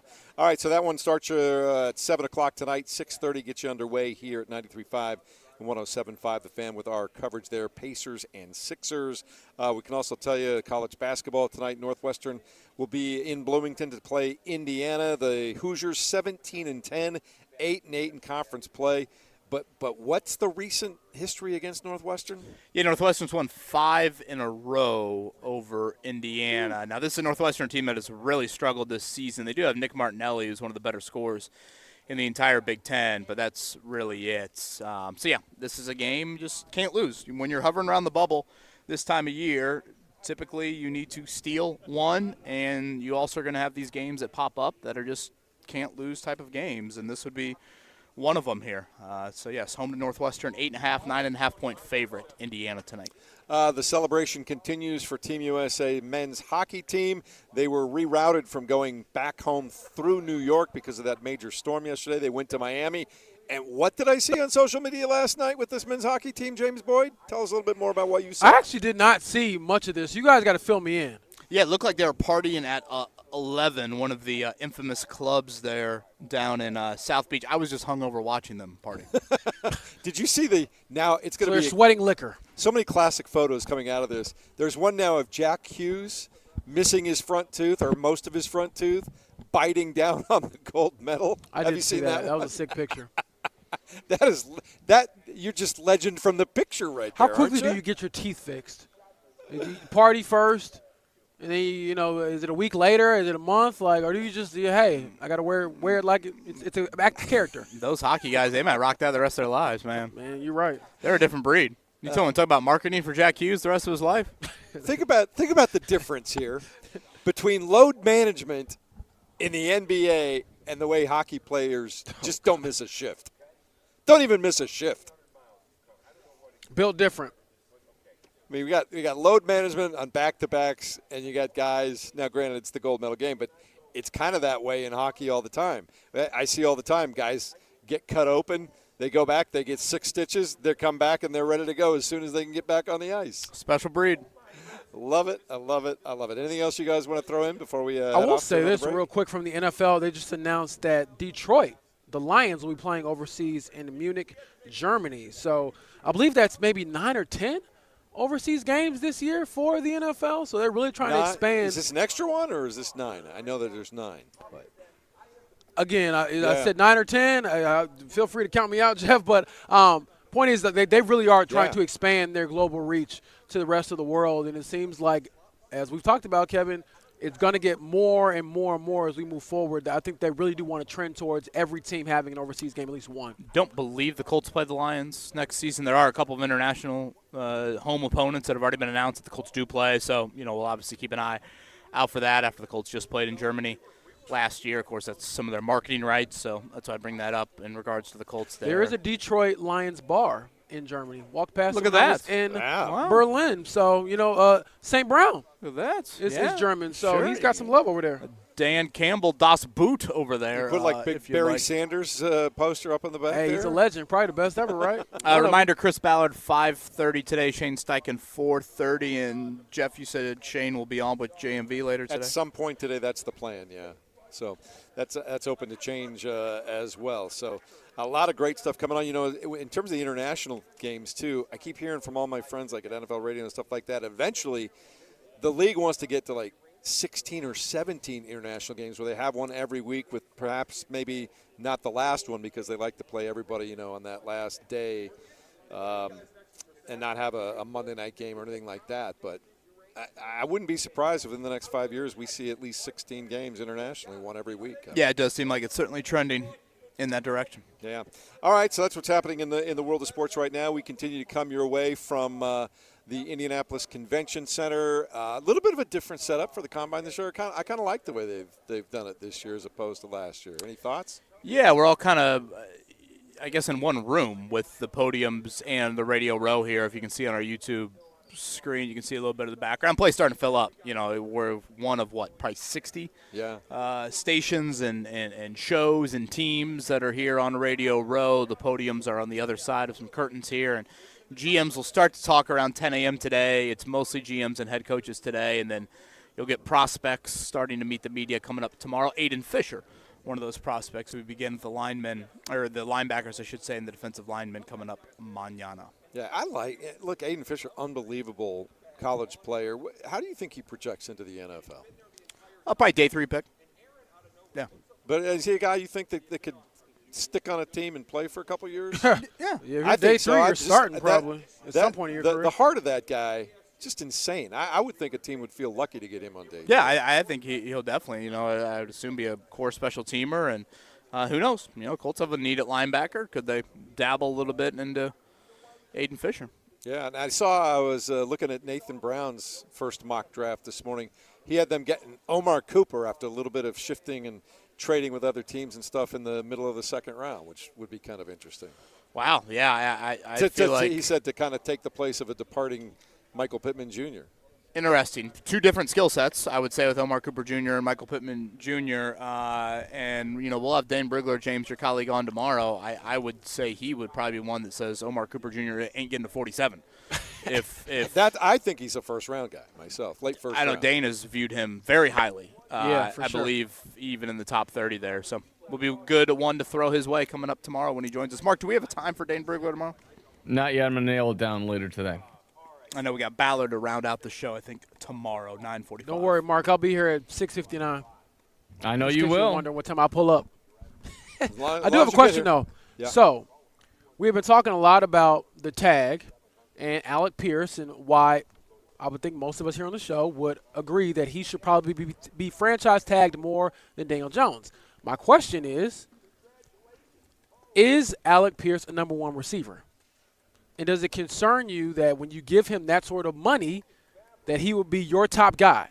You can get other guys to help, fill in roles and things like that. But 1 year of big production, how do you feel about that commitment? I think you kind of have to make it, but going forward, he's your number one receiver. Are we feeling like, man, is he good enough to be a number one receiver? Has he arrived yet? Thoughts, please. I like it, and I'll tell Should you we hit why. it on the other side? Yeah, we can tease that, because I've got a lot of things to say about that. Okay, so I'm cool with that. We can do that. You can also be involved in the conversation, 239-1070. We'll check out some of the things for the first time today on the text line. You can also give us a call. We'll be more than happy to talk to you there, 239-1070. It's all coming your way for the next several days right here live from the Combine downtown Indianapolis at 93.5 and 107.5 The Fan.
They have only one player in double figures. Statistically, if you look at them on paper, you're saying, how will they get here? Well, they are pretty darn good collectively, and Bria Goss is their key player. Well, she lives a little bit of everything for them. 15.7 points a game, shooting at a clip of 52%, 46% behind the arc. She almost averages 7 rebounds, 4 assists. She is terrific, and she makes this engine run. Blocked by D.D. Williams, and Bria Goss kind of cleans things up. She has 8 points now in this quarter after getting 7 in the first half, so she is up to 15, and that's her scoring average at 15.7.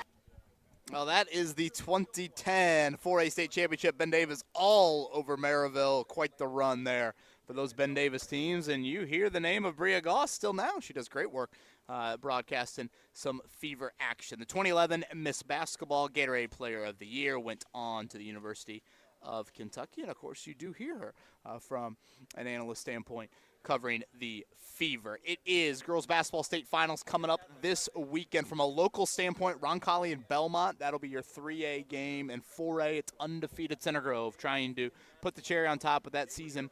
They've got Norwell. Shout out to Grayson Gilliard for an impressive run here through the state tournament and helping lead the Trojans to Gamebridge Fieldhouse. So tickets and tip times over there, ihsaa.org. IHSA Girls Basketball State Finals presented by the Fever and the Pacers this Saturday, Gamebridge Fieldhouse.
Cause you can, you won't, and you don't stop. Cause you can, you won't, and you don't stop. Oh, when you can, you won't, and you don't stop. Might be coming out for sure. Live from the NFL Combine in downtown Indianapolis, you're listening to the Fan Morning Show. We are live here in the Convention Center. This place is starting to come to life, to say the least. Chris Ballard going to speak to the media 5:30 later today. Shane Steichen at 4:30. I believe Shane will be joining JMV live here on Radio Row. We are planning to have Chris Ballard join us late in tomorrow's show, so that'll be the plan there for us. Rick Carlisle scheduled here in about an hour. So, KB, I'm seeing everyone put up their big, I don't know how to describe it, like backdrops. Yeah. Mm-hmm. So, when are we getting the Kevin Bowen cutout? Just to, we're gonna put it up at Lucas Oil. It's like, can we like just stick that? That'll be our landmark. People that need to come hair join the show. before and after. Exactly. You know what I mean, brother? Yeah. We're gonna put that up over at Lucas Oil. What are you talking about? I was nervous that you were gonna be a little running late with the coffee. I saw you running with the coffee over there. I thought that was a no-no. Are we good? We're good, man. I'm good to go. Got the warm cup of Joe? Had to get some coffee. Haven't had that yet today. You had the great question a little while ago, James. Is Alec Pierce a number one receiver because he's going to get paid like one? And if he does get paid like one, presumably with the Colts, how do you feel about that? Yeah, the whole definition of a number one wideout I think is always a very polarizing thing. Are there just 32 number one wideouts? Is that how we do it? Each team has one of them, or is that not a thing? I interpret it like teams this. Can have multiple number ones. He's your number one receiver. Are you okay with that? Yeah. Are you okay with him being your top guy? Because when I'm on the scouting report and I'm the Jaguars, he's the top guy on the list. I'm saying I got to slow down. Yeah, again, to me, he possesses the hardest wide receiver trait to find in today's NFL. Defenses are doing everything and anything they can to take away big plays. And Pierce has shown in his NFL career, no matter who the quarterback is, and he's had some bad quarterbacks, that he can be a consistent big play maker. And I think that is really, really coveted, and I think that is worth the price tag. If you want to be devil's advocate and say he's not worth that, all right, walk me through what the wide receiver position is going to look like then. Because I agree. I don't think I just think it's interesting, like – now, does he catch 8 balls a game? Is he that type of right wideout? No, he's not. I did think he showed some growth in year 4 outside of just being a home run hitter, which I think is important to point out. Of like, when you drafted him, there was a thought there of you are banking on some development with him.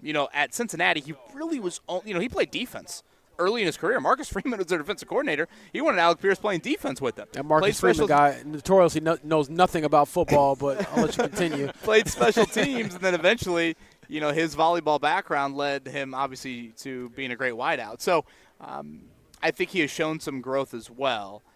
Now, again, is he going to be a 100-catch guy? Probably not, but I still think he possesses a trait that's really, really coveted and is worth a price tag in the mid-20s to high 20s. Can he be a 70-catch guy? Because he's never eclipsed 50. He's never eclipsed 47 catches in a season.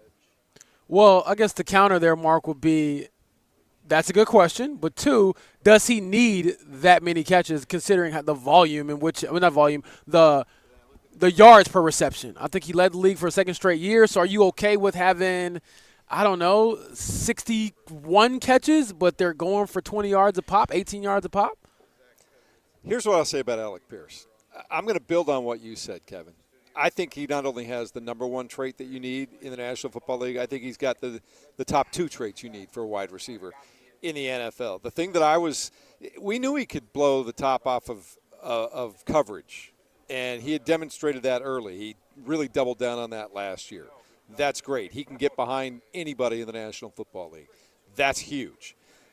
But his ability last year, you talk about him growing, Kevin, his ability to make the contested catch, like every single time that ball was thrown into a tight window and he was well covered, or he had to make a catch with one foot being dragged behind him in the corner of the end zone or the corner of the sideline. His ability last year, what he showed me to make any catch almost every time he could get his hands on a football, that in addition to the speed and the ability to get behind defenses, I think he's going to be a great receiver in this league. Do I think he's going to be Hall of Fame? I'm not going to go that far at this point in time. But my point is, I think he will be. Let me go on here, Mark, before you get back to my projections someday. Lift up that coffee lid and I was see about what to you say, poured come in on that now, Hall of coffee. Fame. I just said the guy's going to be a number one receiver. Tell me that he's They not got going to be some one rum of chata in there? Tell me I he's need not a going to be little one of sip the that. top 6 wide receivers in the AFC this year. In the AFC? Yep. Slightly different than Canton, Ohio. Man, I might say he won't be. I got to see who's in the AFC. I just think he's got everything you want in a wide receiver.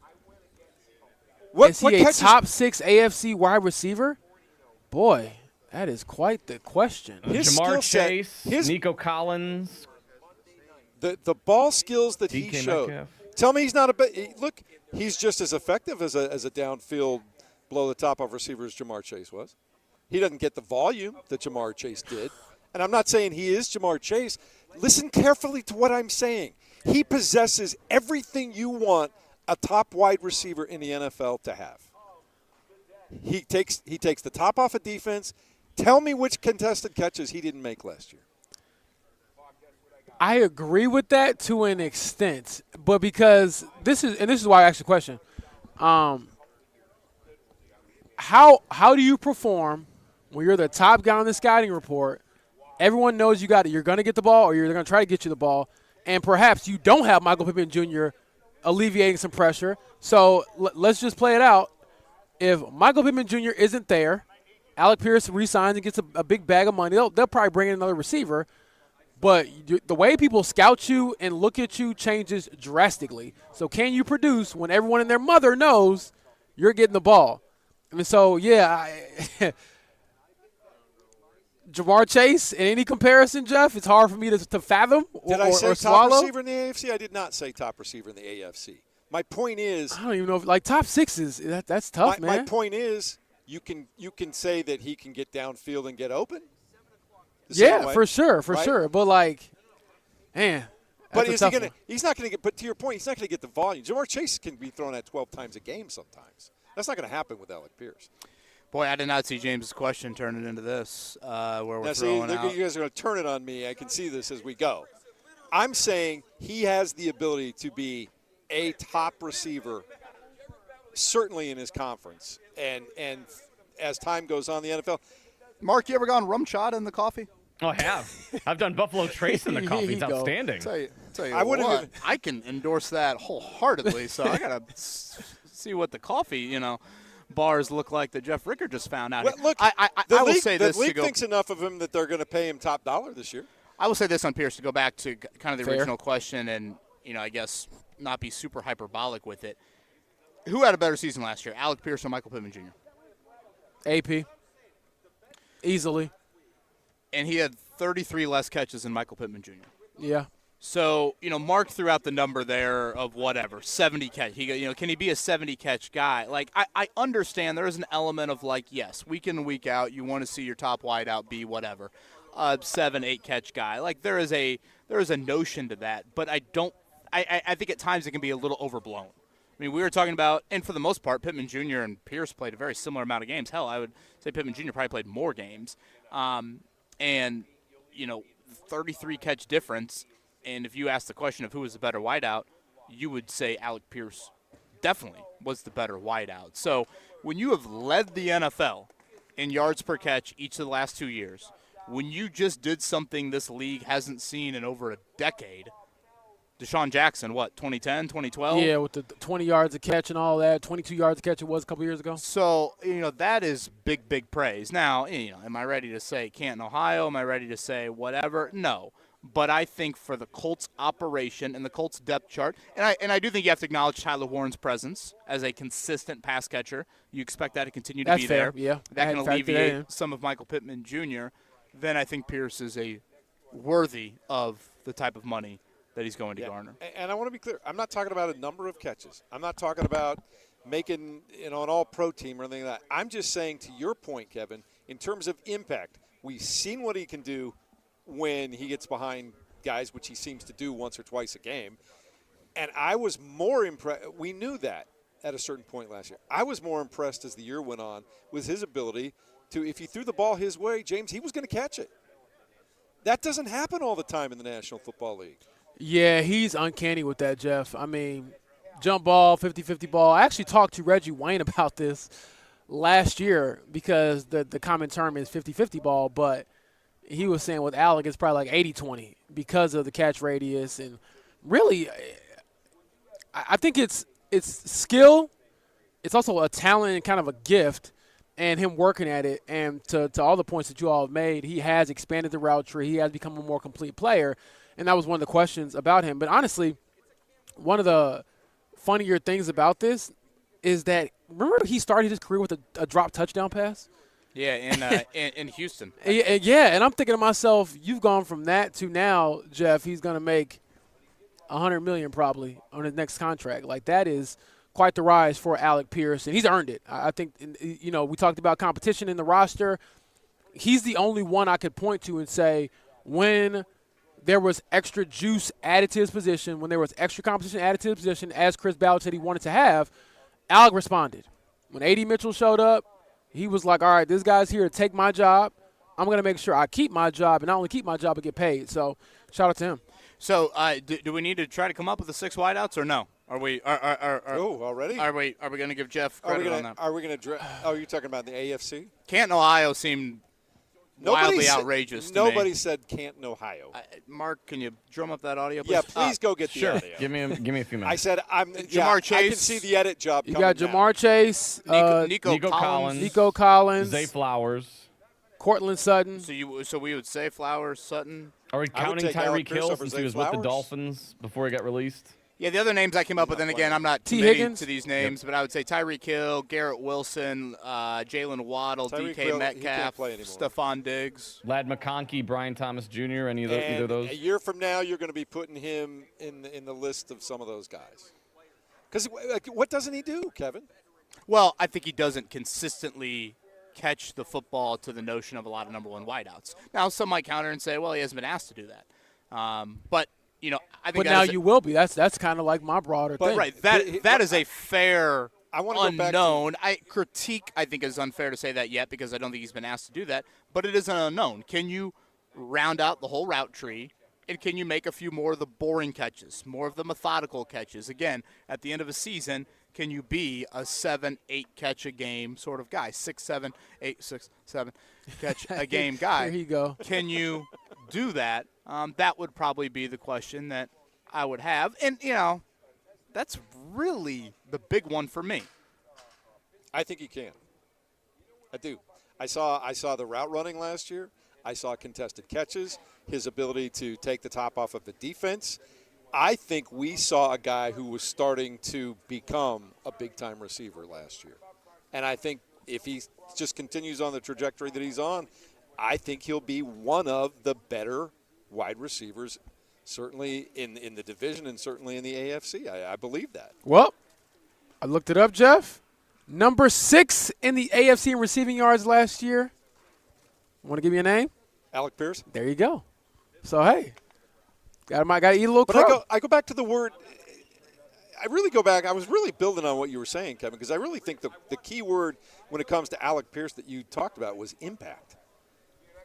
Every time that guy caught a pass, it was a key first down, or it was a touchdown, or it was, like I said, the contested catch, or it was flipping the field. Every time he made a play, it seemed to make a big difference in the game, didn't it? Yeah, I mean, he is a home. Yeah, I mean, I'm a huge Alec Pierce fan. I just don't know if I want to be grouped into Canton, Ohio. Well, then why are you playing? Nobody said Canton, Ohio. This is how it's going to be for the next 12 months, James. Oh, boy. The quote was, I'm not saying he's going to the Hall of Fame. I'm not saying multiple All-Pros. I'm saying he is going to be a reliable, great receiver in the National Football League, and all you got to do is look at how many teams are willing to pay him a bunch of money this offseason. Yeah. Mark, I'm buying a Hammond crew neck right now. I'm taking out the credit card. Oh, look at that. Yeah, I know. I wanted to get it. It was online only, though, so I wanted to go in the store and get it in person. I was going to say, Mark, you do know all the Chicago guys are here, so you let me know. We want to have another stadium update. I'm stuck in the studio. Hook a brother up. As soon as I saw the Chicago guys, this is what it is. Mark, do you want me to order you one? I mean, I'll happily pay you. There we go. Look, we're getting some things done here. What size, Mark? Large. Large and in charge. I'm on it. Large and in charge. I'm on it. Free Boy. shipping Tuesdays. Thank you to the shop for that. Shout out to the shop. We need to get some Gary Berry T-shirts. Gary Berry? Yeah, I was trolling the family back home. I know we got to get to break, but they were not pleased with me when I got on the road. I was definitely telling my family, yeah, you're losing your NFL team, you losers. You finally get good at football, and now you're going to our state. Yep. And they were not very pleased about that, Jeff. I had to get out of my grandma's house because my uncle looked like he wanted to put hands on your boy. All right. Kevin is making his purchase. Mark is egging him on. We'll talk more about the Colts, the Combine, coming up in a moment at 93.5 and 107.5 The Fan.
So what you want me to do? I'm expressing with my full capabilities, and now I'm living in correctional facilities.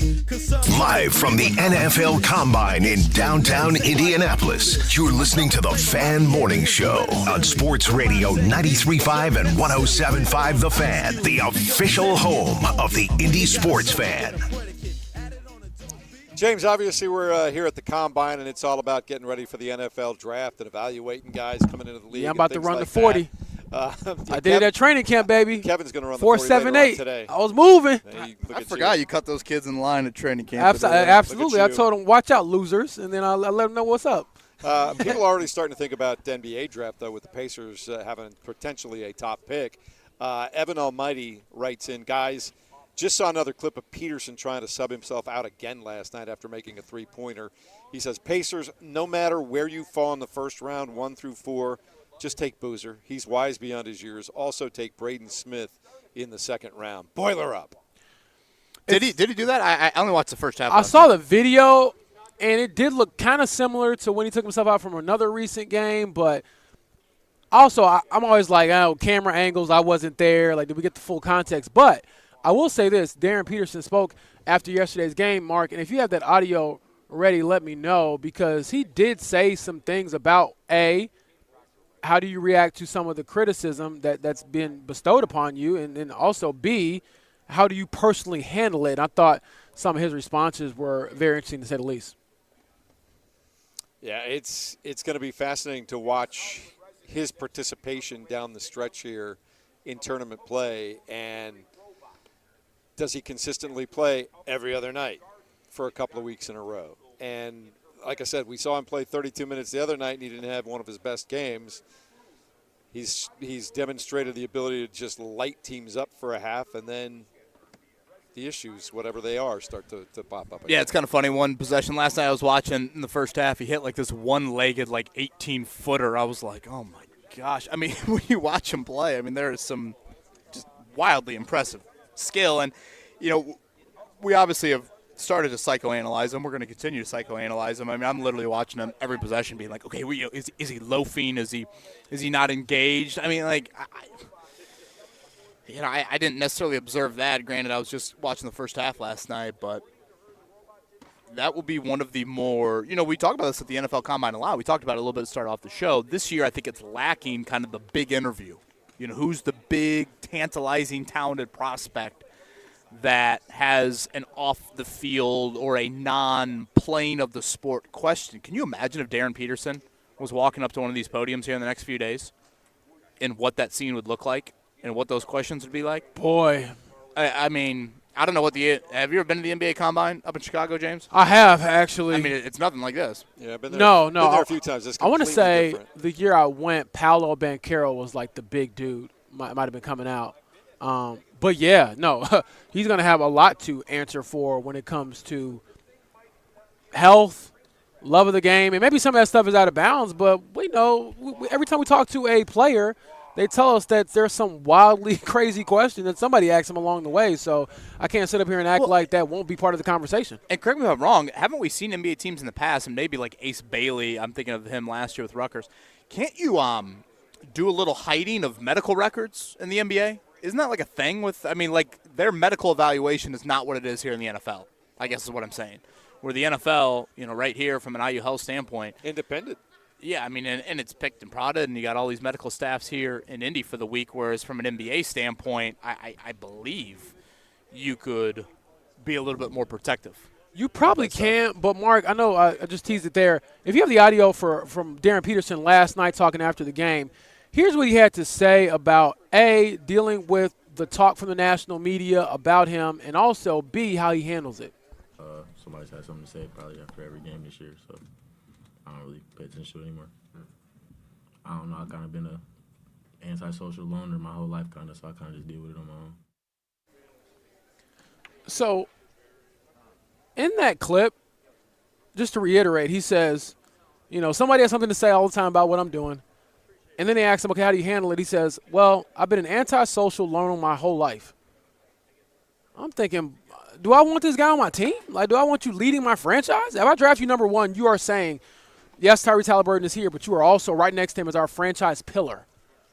And that to me was a little like, what do you mean antisocial loner? Like, brother, you better get to talking to somebody if you need to, get it out there or something. So, and I know I might be, overdoing it or exaggerating, but I thought that was interesting, his response to it, because I'm thinking that's not going to go away. It's only going to get louder when you come to the NBA. So to that point, though, is it better for him to come to a team like Indiana where there is an established guy who's really the leader, like Tyrese Halliburton, and he can just kind of hide in the shadows and do his thing? Yeah, it can't have his number one pick, Jeff. I mean, or number two. But personality-wise, maybe it would help. But just seems like there's a lot of risk there with Peterson, and I don't know if you're in a position as a franchise to need to take that risk. I think you're in a point in time as a franchise where, let's be honest, you're starting five right now. A lot of people think can win it all or get very far, I should say. For sure. Halliburton, Nembhard, Nesmith, Siakam, Zubats. Yes, this draft pick will be huge, but it's not. Other franchises I think have to take a risk of major magnitude and potentially reap the benefits. To me, if you're looking at a top four of DeBanza and Boozer and Wilson, and I get they're not all the same player, and potentially the rewards on them could be different from hitting the home run out of the ballpark, but it just seems a little risky for a franchise that I don't think necessarily needs to take that risk right now. Coming to you live from the Combine, we're going to check in with ESPN senior NFL reporter Kalen Kaler. Coming up in just a moment here, talk about what to look for this week at the Combine, national thoughts on the Colts and what they're doing, and also a big fundraiser coming up on Friday that Kalen's a part of every year. We'll do all that for you next as we continue at 93.5 and 107.5 The Fan.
Galaxy Concrete Coatings at its indoor and outdoor concrete. And with that, we're talking garages, basements, patios, porches, and sidewalks. They are the best in the business. And they've got a style that I think is going to fit what you are looking for, not only from a home standpoint, but also workplace as well, if that fits more of what you're looking for. Manufacturers upgrade the warranty from 15 years to lifetime, so I got to love that. And also, very efficient. We got a new sidewalk, new front porch in Tyler and Preston from Galaxy Concrete Coatings, in and out in about 24 hours. Not too much of a hassle whatsoever on our end. Again, that is indoor and outdoor concrete. That is Galaxy Concrete Coatings.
Live from the NFL Combine in downtown Indianapolis, you're listening to the Fan Morning Show on Sports Radio 93.5 and 107.5 The Fan, the official home of the Indy Sports Fan.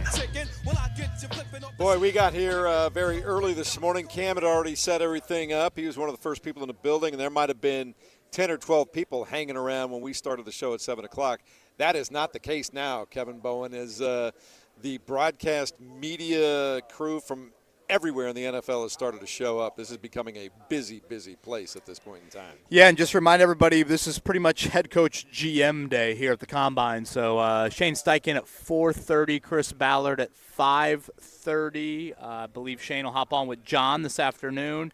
And we'll have Chris Ballard to close out the show tomorrow. So Rick Carlisle scheduled for 9:30 today. Chris Ballard scheduled for 9:45 tomorrow. And then we'll get prospects starting to talk to the media coming up on Wednesday. All right, I like it. And we welcome in our first guest of the morning somebody we had a chance to talk to last year for a very great reason. A, she knows the NFL inside and out. B, she's doing some great things while she's going to be here for the Combine later this week. Kaylin Keller from ESPN, senior NFL reporter, joins us now on the Payless Liquors hotline. Good morning, Kaylin. How are you doing today? Good morning. I'm doing well. It's my first morning here at the Combine. I got here last night, and I'm already behind schedule and on totally unorganized. So it's right on par for a normal Combine week.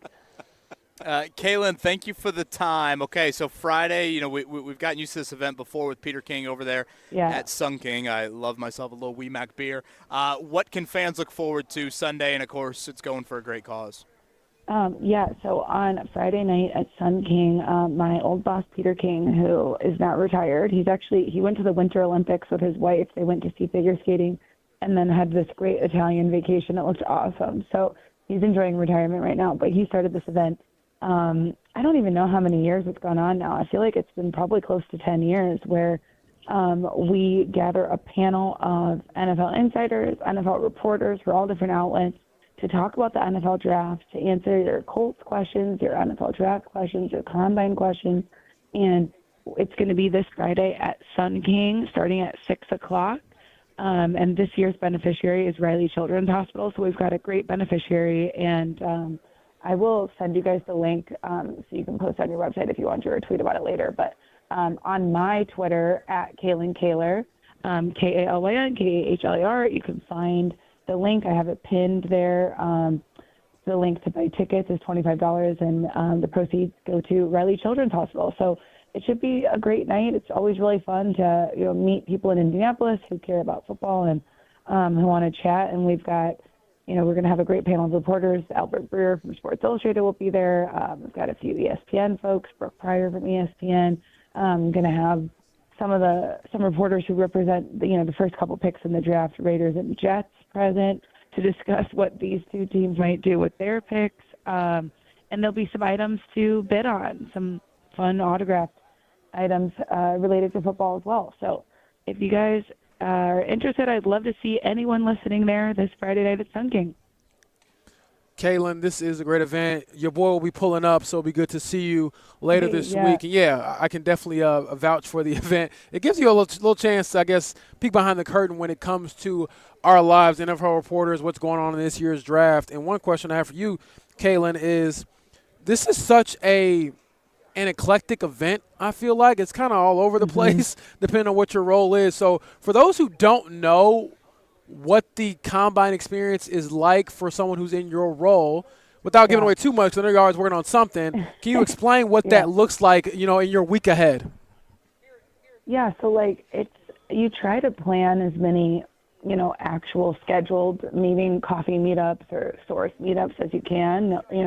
I usually try to go into it with a list of people that I've never met in person, but maybe I talked to them on the phone for a story this year, and I'm like, oh, it would be really nice to actually meet this person in person so they know who I am, they know what I look like. So I usually go in with a few names like that where I'm trying to get them for a coffee or get them for, just a random 3:30 afternoon meetup or something. So you try to do that, but then inevitably things come up, and obviously you're kind of bopping around. As you guys mentioned, today is the head coach and general manager press conference day, which is always interesting, and I like to listen to those and come with some of my own questions. So you have to stay tuned because they're all spread out through the entire day. Like, it starts at 10 a.m., and then as you guys mentioned, the Colts guys aren't until like 4 or 5 p.m. today. So they're a lot later in the day than everybody else is going. So, yeah, and then as you walk from place to place, you could never get anywhere on time. Like, I'm not even on Radio Row right now because I knew I was going to be late because I haven't even picked up my credential yet because as you walk down the, it takes like 15 minutes to walk to the convention center indoors from your hotels. Everything's connected. It's the beauty of Indianapolis. You never have to go outside. But you're going to run into somebody you know around one corner. You have a 5-minute conversation. Then you run into someone else, like 20 feet later. And so it's great for that because you're just collecting tidbits. Like, I always have my little notes app open on my phone because, I'll talk to someone and they say something interesting and I don't want to forget it later. So I have to, write it down immediately or it's going to leave my brain. So it's a lot of that. And then, you'll do dinners, with people. And, yeah, it's just running around like crazy from one thing to the next. And I also always try to do at least one thing that's kind of accessy. So, last year I sat in on the kicker workouts, which was really random, but actually ended up being kind of interesting. And so I try to do something where I'm like, all right, I want to actually see a football player do a football act, because the rest of this is completely unrelated to that. So I try to have one thing where I'm like, okay, I get to watch this workout, or, I'm going to spend time, with this thing that's, different or interesting. So yeah, I try to do that as well. Kaylin Kaler, senior NFL reporter at ESPN, joining us on the Payless Liquors hotline right now. Kaylin, from your perspective as somebody who covers the league as a whole, what are your thoughts on the Indianapolis Colts and where they're at right now and all the decisions they've got to make this offseason? Yeah, I mean, I think that their leadership is in a good place. Actually, this morning, in about an hour, Carlisle Gordon is going to be doing a little speech at a women's forum. So a little conversation, I think, with her two sisters as well. I think the three of them are doing a little panel. So I'm going to swing by that because I'm really fascinated with her leadership and, because it was her first year, obviously her first year leading the team last season. And so it was interesting to see that she didn't make any changes because I was curious, what was going to be her process in her first year in that seat, right? And so, I think it's too early to tell if that's the right decision to, stay put or not. But it seems like she is really taking it seriously and has prepared and is doing the work, and everybody raves about her leadership. So I think that that's a really, a positive thing. But I think my main takeaway from the whole Phillip Rivers scenario was, I don't know if this is really a reflection on the Colts or if it's a reflection league-wide, but it's something I'm going to be having conversations about is quarterback development. I really felt and this is not a slam on Phillip Rivers, but I really felt that was just a total indictment on quarterback development in the NFL, that you would rather call a guy who's been out of football for 5 years and is, I don't even remember how old he was now, but past 40, right? You'd rather call that guy to come play for you than to take your 6th round rookie quarterback and give him the shot. That's where I was just okay, this is a cute storyline, but what are we doing? What does this say about the crisis of quarterback development for these young quarterbacks? They are not ready, and teams are not even willing to I guess give them the reps that late in the season. And I understand there were stakes. They were in the playoff race. It wasn't like the season was lost, right? But I don't know. I felt that was just I had a lot of questions about that. Okay, Caitlin Kaler is with us here from ESPN. She's got the event coming up, the old, if you will, the Peter King, Sun King event. Reminder, that is the downtown location, right off College Avenue, so just east of downtown here. Coming up 6 o'clock to 7:30 on Friday in the Riley Children's Foundation, where those proceeds are going. Kaylin, I do look around the room, and I'm not going to lie, I maybe see some bleary-eyed individuals here on this Tuesday morning, and I guess I'm maybe making a little light of the situation, but obviously we had quite the event after hours in Indianapolis for one Mark Sanchez back during the fall. My gosh. Did you happen to look into that story at all? Was there anything that maybe you discovered with that has maybe not come to light? I did look into that, and I will say that was such a weird reporting experience. Like, I've done a lot of quasi-investigative stories where I'm like trying to get information that is sensitive or, classified or confidential or, something controversial happened and you're trying to find out more information about it. And I've literally, as we've talked about on the show before, I've done reporting on extremist religious groups in Indiana, and that's been weird. But this experience was so odd. I came to Indianapolis a few days after the situation happened. It was in October, and I think I came maybe 2 days after, so I missed the initial media wave. There was a ton of reporters who came to Indianapolis, TMZ, national, New York Post, outlets like that are not normally covering football, but what were fascinated by this scandal. And I came after the first wave of those people, and it was just so odd. I was getting shut down every angle you can imagine, and also in just really weird ways. The guy who owns oh my gosh, I'm blanking on the name of the bar. Log Millers. Thank you. I went there because he'd done a local TV interview. He had been on the local news, on television.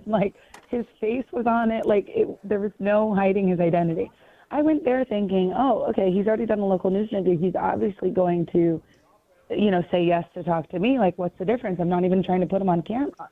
And I had just the weirdest experience there. As soon as I introduced myself as a reporter, it was the mood changed. It was no, wouldn't even serve me a beverage. I was oh my gosh, I'm just trying to have a beer here. And so that was really weird to me. And it really gave me the sense, I can't, I haven't proven this out, but what happens in these scenarios most likely is whoever is the subject of, the issue, the controversial event, is going to try their best to cover things up and to, have the information stay private. And I think based off of my experience of getting shut down and every avenue, including by people who had already given out information, I got the sense, an overwhelming sense that there was active, don't talk about this going on among people who knew things, which is not out of the ordinary at all. That's probably what's going to happen here. That's why you have agents. That's why you have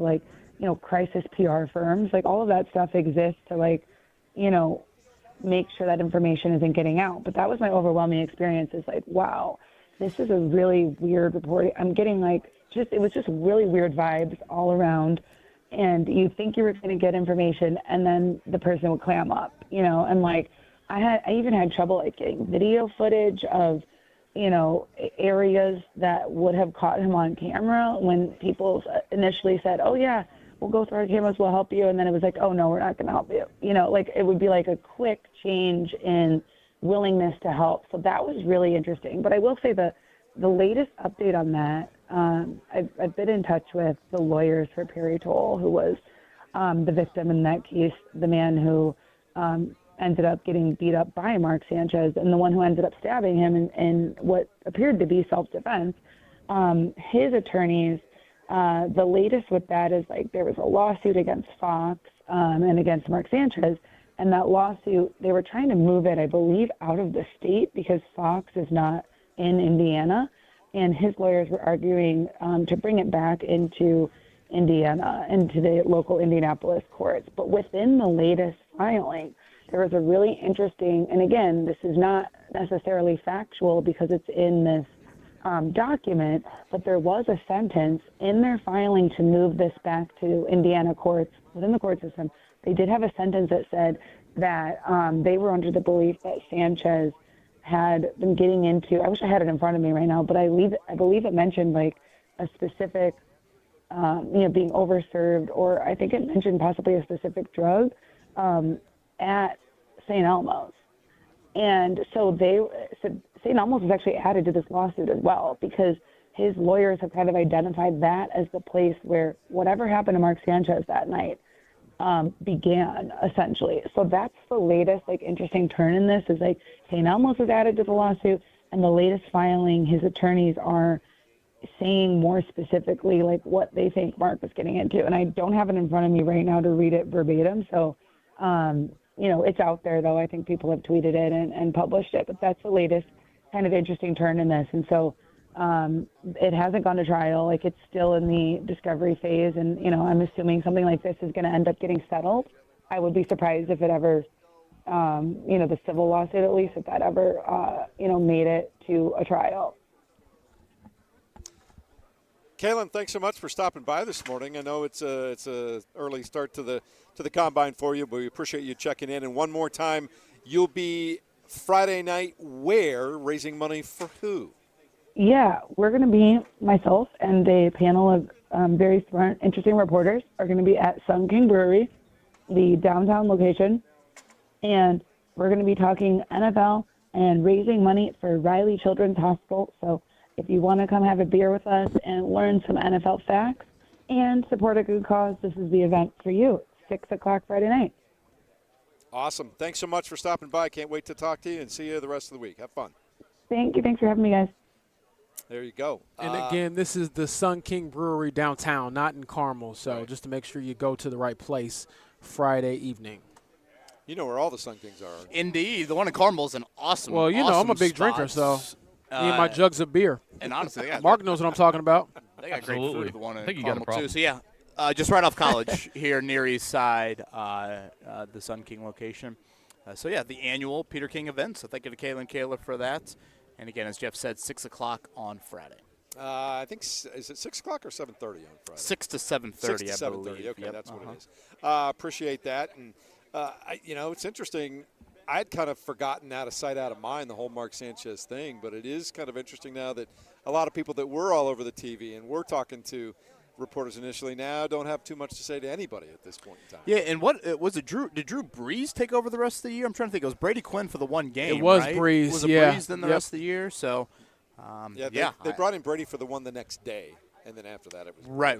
Yeah, Brady. I think Brady Quinn was doing some Big Ten, noon kickoff, in the Midwest here. So, yeah, quite the story here. Man, it'd be interesting to see how much we do hear about it moving forward. If depending on how it all goes the way of judicial process as we move on. It looks like cluster truck is getting ready to arrive for us. Indeed, delivering from the combine. How about that, Evan Sherrill? Doesn't matter where you're at or what you're doing. Evan's going to take care of you and hook you up, man. So thank you. That is big fan. The promo code there, you get $5 off. So. Love me a little cluster truck action here from Radio Row. Rick Carlisle, by the way, in 10. All right, looking forward to that. In the meantime, Mark, let's check it down. The Morning Checkdown, brought to you by the Barbasol Horizon League Basketball Championships. March starts here. The Barbasol Horizon League Basketball Championships with NCAA tournament bids on the line. March 8th through 10th. Tickets and more at horizonleague.com/Indy. While we're talking about college basketball, we'll start with Northwestern and Bloomington to play Indiana tonight. Hoosiers 17-10 overall, 8-8 in conference play. They got a big stretch of 4 games here to finish off the regular season. It starts with Northwestern at home tonight, then home games against Michigan State, Minnesota, and then they finish up at OSU. Kevin, you've emphasized it a couple of times today. You cannot mess this one up if you are the Hoosiers. By the way, grand opening for Cluster Truck up in Carmel. Speaking of Carmel, coming up on Friday there. So Carmel deliveries will be abound here moving forward. Yes, can't lose it tonight. It would be a bad loss on a resume right now that is probably going to be debated on some sort of bubble unless Indiana can get one more big one. So, not marquee from a national standpoint, but when you're an 8.5, 9.5 point favorite in late February and you're at home, you got to win it. Also, you're wearing the Notre Dame hat today, later on tonight, a team that we might see here in Indianapolis at the end of March, beginning of April. Duke playing. Oh, I thought you meant Notre Dame. We might see probably here not. Brother, they will be driving. Oh, okay. Interesting how that took a turn there. Yeah. You got your eyes lit up there for a second. Yeah, I know. I went from 6 to some sort of 10 Are you or 11 o'clock tonight? You upset-minded You tonight? Yeah, we're inverted. gonna You didn't go from 6. You went inverted. Well, I think I'll speak to my own body. Thank you very much, Mark. You worry about yours here.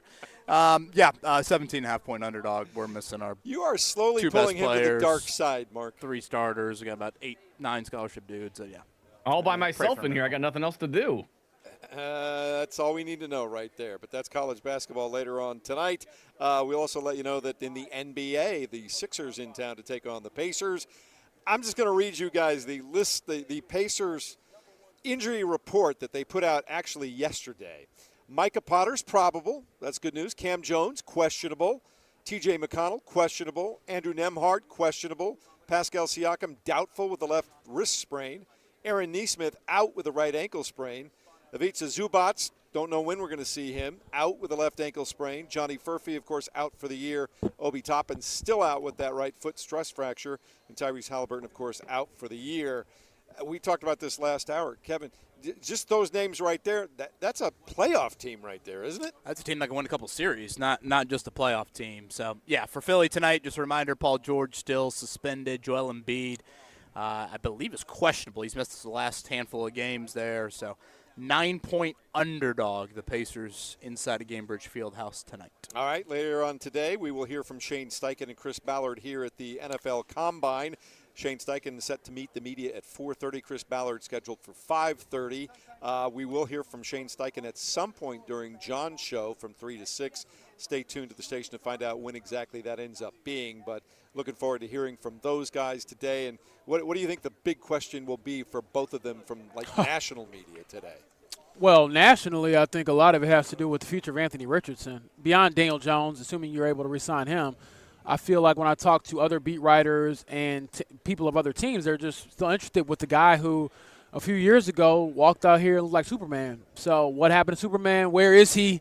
Is Clark Kent still in there somewhere? And will he have a different team this time next year?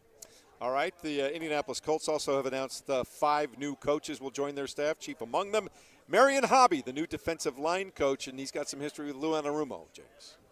Yes, absolutely. And Lou Anarumo and Marion Hobby worked together for, I believe, 4 seasons in Cincinnati under the same titles, defensive coordinator, defensive line coach. So a lot of familiarity there between those two, and we'll see if that, along with adding some talent to the defensive line room, will help that unit get turned around in 2026. All right, one other football note. 4-star quarterback Gunnar Rivers has decided to attend college at his father's alma mater, North Carolina State. So, I don't know. Rivers Chapter 2 coming your way in college football. And who knows, maybe someday in the NFL. You were mentioning, too, James, his delivery looks a lot like Dad's. Yeah, he throws it just like his dad. You can tell his dad literally taught him how to throw the football, and it looks like it's painful, Kevin. But, hey, if it works like his dad, he can make a lot of money someday. Yeah, highly ranked recruit. I think he's like the 6th quarterback in that class. So, nice little get there for Dave Dorn at NC State. Also, one other.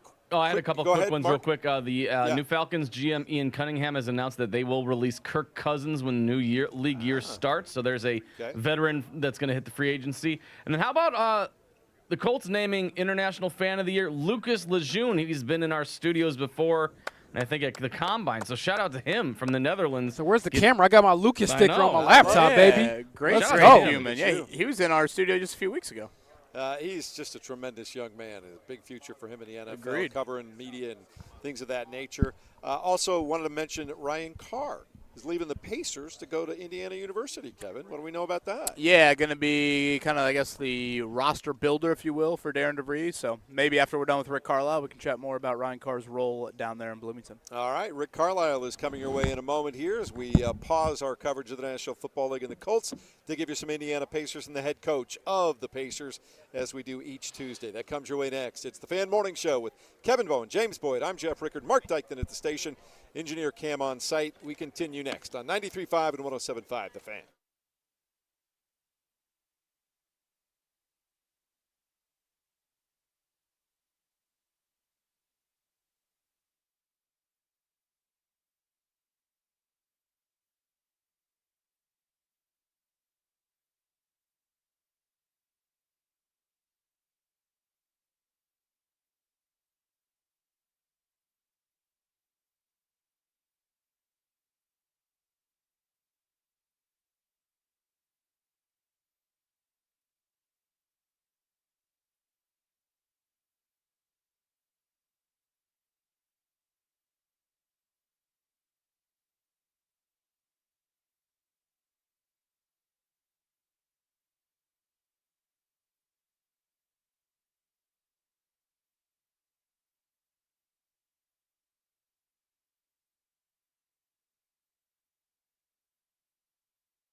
Sip the juice, I got enough to go around, and the thought takes place uptown. I grew up Live from the NFL Combine in downtown Indianapolis, you're listening to the Fan Morning Show. Go uptown to the Bronx and boogie down.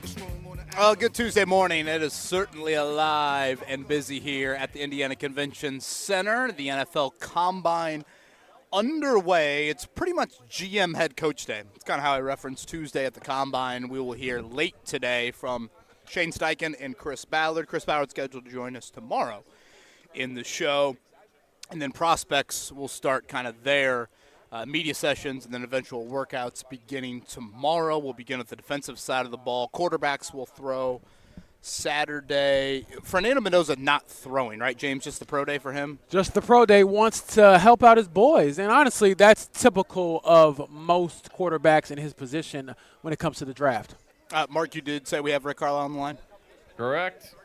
All right, let's head to the Payless Liquors hotline. Tonight it is Pacers and Sixers inside of Gamebridge Fieldhouse. And to chat more about that, it is our weekly convo with the head coach, Rick Carlisle. Coach, we always appreciate it, especially on a game day. How are you doing? Doing fine. Let's start with Pascal Siakam. Saw he popped up on the injury report, elbow, and is doubtful for tonight. We saw him play and play very well in his return on Sunday. Is that something that happened during the game on Sunday? Yeah, it did. It did. Having to play, I believe it happened when he drove and I think Chris Middleton took a charge and he hit the floor and landed on it. You said elbow? I thought it was wrist, but elbow, wrist. One of the two, yeah. Yeah, it's a risk, but looking at the rest of your roster, Rick, when you look at what Kobe Brown has offered you all, what do you think has led to some of his, I would say, just outside shooting, the opportunity that he's had to really show maybe an expanded game? Well, our style of play is quite different from the Clippers, so I think it suits him a little bit better. And it's just a different kind of way of playing. We play faster. We play with more random movement. I think that's kind of naturally what is best for his game. And we've helped him with a couple of small adjustments with his shooting, and he's doing some good things. He's a good all-around player. He's versatile. He can play multiple positions. He guards well. He crashes the offensive boards well. The game he had in New York in his first game, was very impactful. He had 2 or 3 offensive rebounds. He had a 3. He drove it.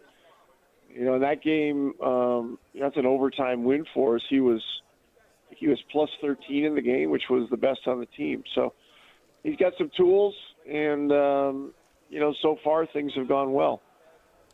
Rick, you talked about the style of play that you all have with your franchise of trying to play random. What is that balancing act like in a season like this where you have so many different guys playing and playing big minutes, and at your core you want to be random, you want to be fast, you want to move, but have you had to run maybe more set plays than before because you have so many different bodies in there, or how have you kind of adjusted?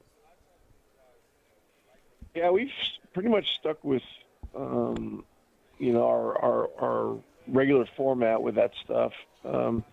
We are in the process of making some tweaks, with the addition of Zubats, and he'll enter the lineup at some point, and we want to be able to take advantage of his inside play. So we're working on some things behind the scenes. I think that can help enhance his situation with us, and it can also help us use his strengths to generate good looks for other guys. He puts rim pressure on in a different way, and a lot of times you can engage defenses.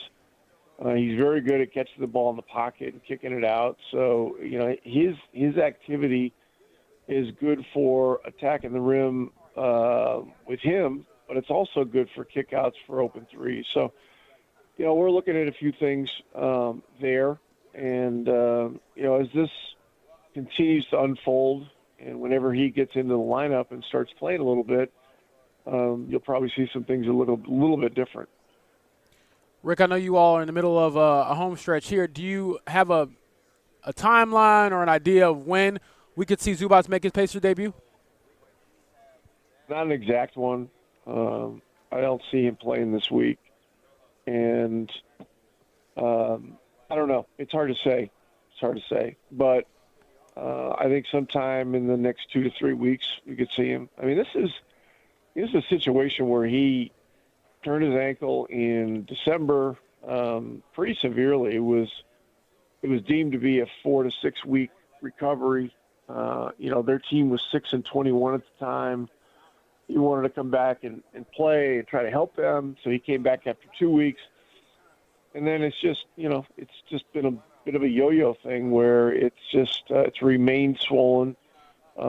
He's been able to play, but not play at his best level. And after making a deal like this, with everything involved and with the importance of him to us, both present and future, we got to make sure he's right. We got to make sure the flexibility, range of motion, he still has swelling in there. And this is an opportunity to make sure that we get him to 100%. Again, that's the voice of Rick Carlisle. Pacers, it's a game day for them. They got the Sixers tonight. I'm going to guess a few people here at the Convention Center here at the NFL Combine will slide over to Gainbridge Fieldhouse to watch Pacers and Sixers tonight. One more kind of on the Zubats front, Coach. You've touched stylistically how it is different, what Zubats is going to bring, punishing the smalls and trying to take advantage of some of that stuff. How much of the final 2020, I guess you said here in a couple weeks he could make his return, do you find that beneficial for the likes of Aaron Nesmith, Andrew Nembhard, Pascal, of course, to get used to playing alongside of that, get used to throwing the ball in there to take advantage of those opportunities? Obviously, Tyrese will not play, but how much do you view it as it's beneficial for some of your other key guys ahead of next season to get a little bit of a head start on that?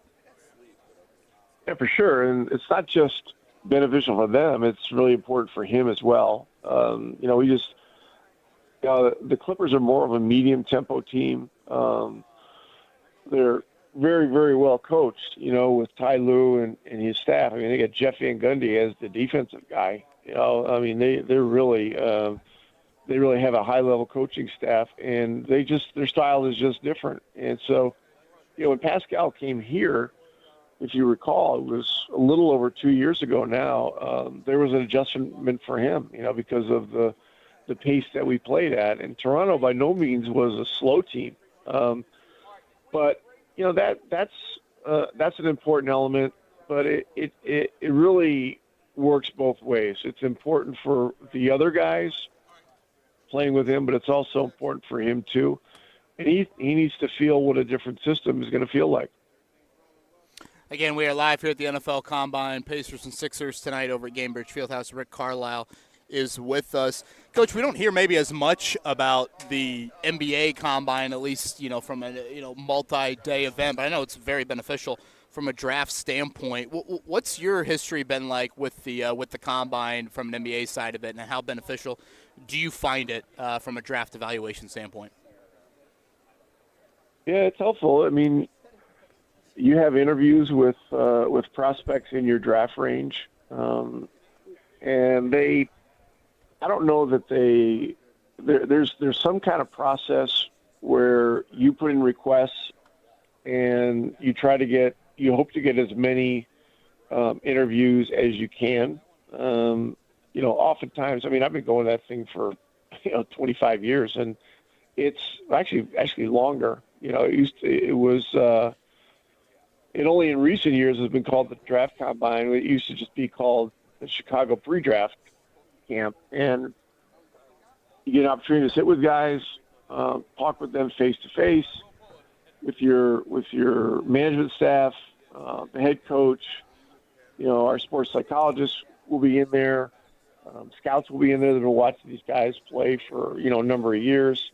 All that is just another chance to engage and ask questions and kind of see what's what. But you don't know exactly who you're going to get, but you hope for the best. Rick, I know you gave the update Sunday night about Tyrese coming down with shingles. Obviously, that's something you don't want to hear. Obviously going through a tough season already, but have you spoken to him at all? I'm sure you probably have, but just where are his spirits at just dealing with something else in a season that clearly didn't go his way? Yeah, he came down with it last week. He was in the process of meeting us in Washington, coming from I think he was in Mexico for the All-Star break, and then he had these headaches, and they told him it'd be best just to go back to Indy, and so he did. He diverted his trip back to Indy and got tests done and et cetera, and it turned out that's what it was. And as you guys are probably aware, shingles is a very, very, very painful condition. It comes on, it lasts really an unspecified amount of time. The hope is that you can get through it in a matter of a few weeks. And there are treatment and there are medicines and all that. But in general, his spirits are always good. I'm always amazed.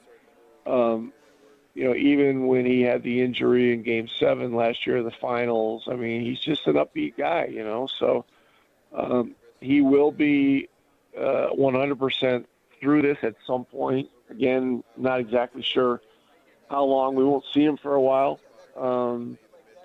Probably at least a couple, 3 weeks. We probably won't see him until after the West Coast trip. But the hope is at that point that he'll be healthy, feeling well, and then through the painful part of this whole thing. Again, Rick Carlisle with us here. It's Pacers and Sixers tonight, 7 o'clock over at Gamebridge Fieldhouse. Coach, last one, and as always, we thank you for the time. It's our first combo since we did see the NBA, what I've called very selective punishment here with the fine a couple weeks back. What was your reaction when you saw that news from the league? Yeah, I put out a statement about it. I didn't agree with it. There was a league lawyer that was doing the interview that kind of unilaterally decided that Aaron Nesmith, who had been injured the night before and couldn't hold the ball, should have played in the game, which just seems ridiculous.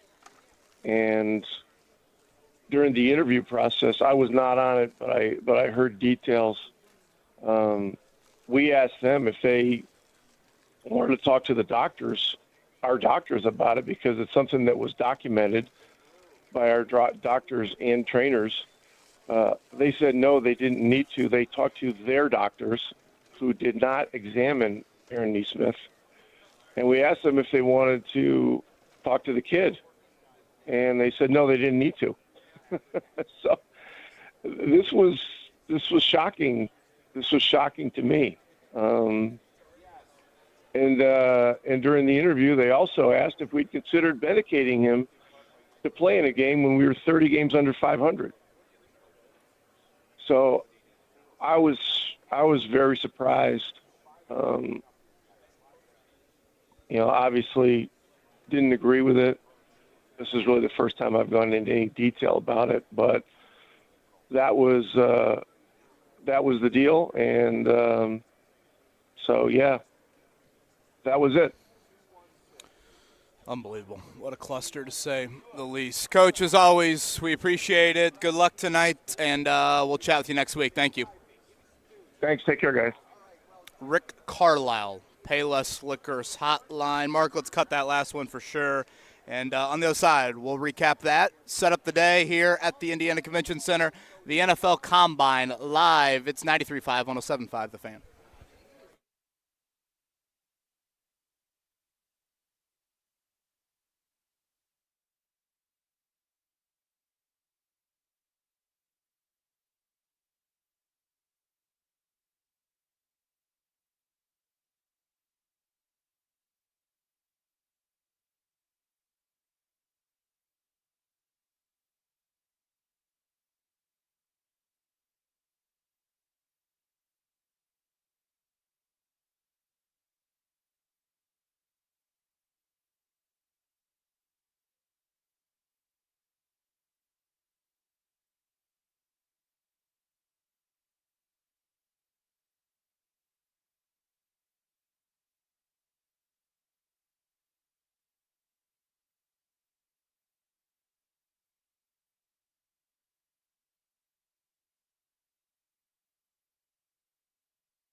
Live from the NFL Combine in downtown Indianapolis, you're listening to the Fan Morning Show.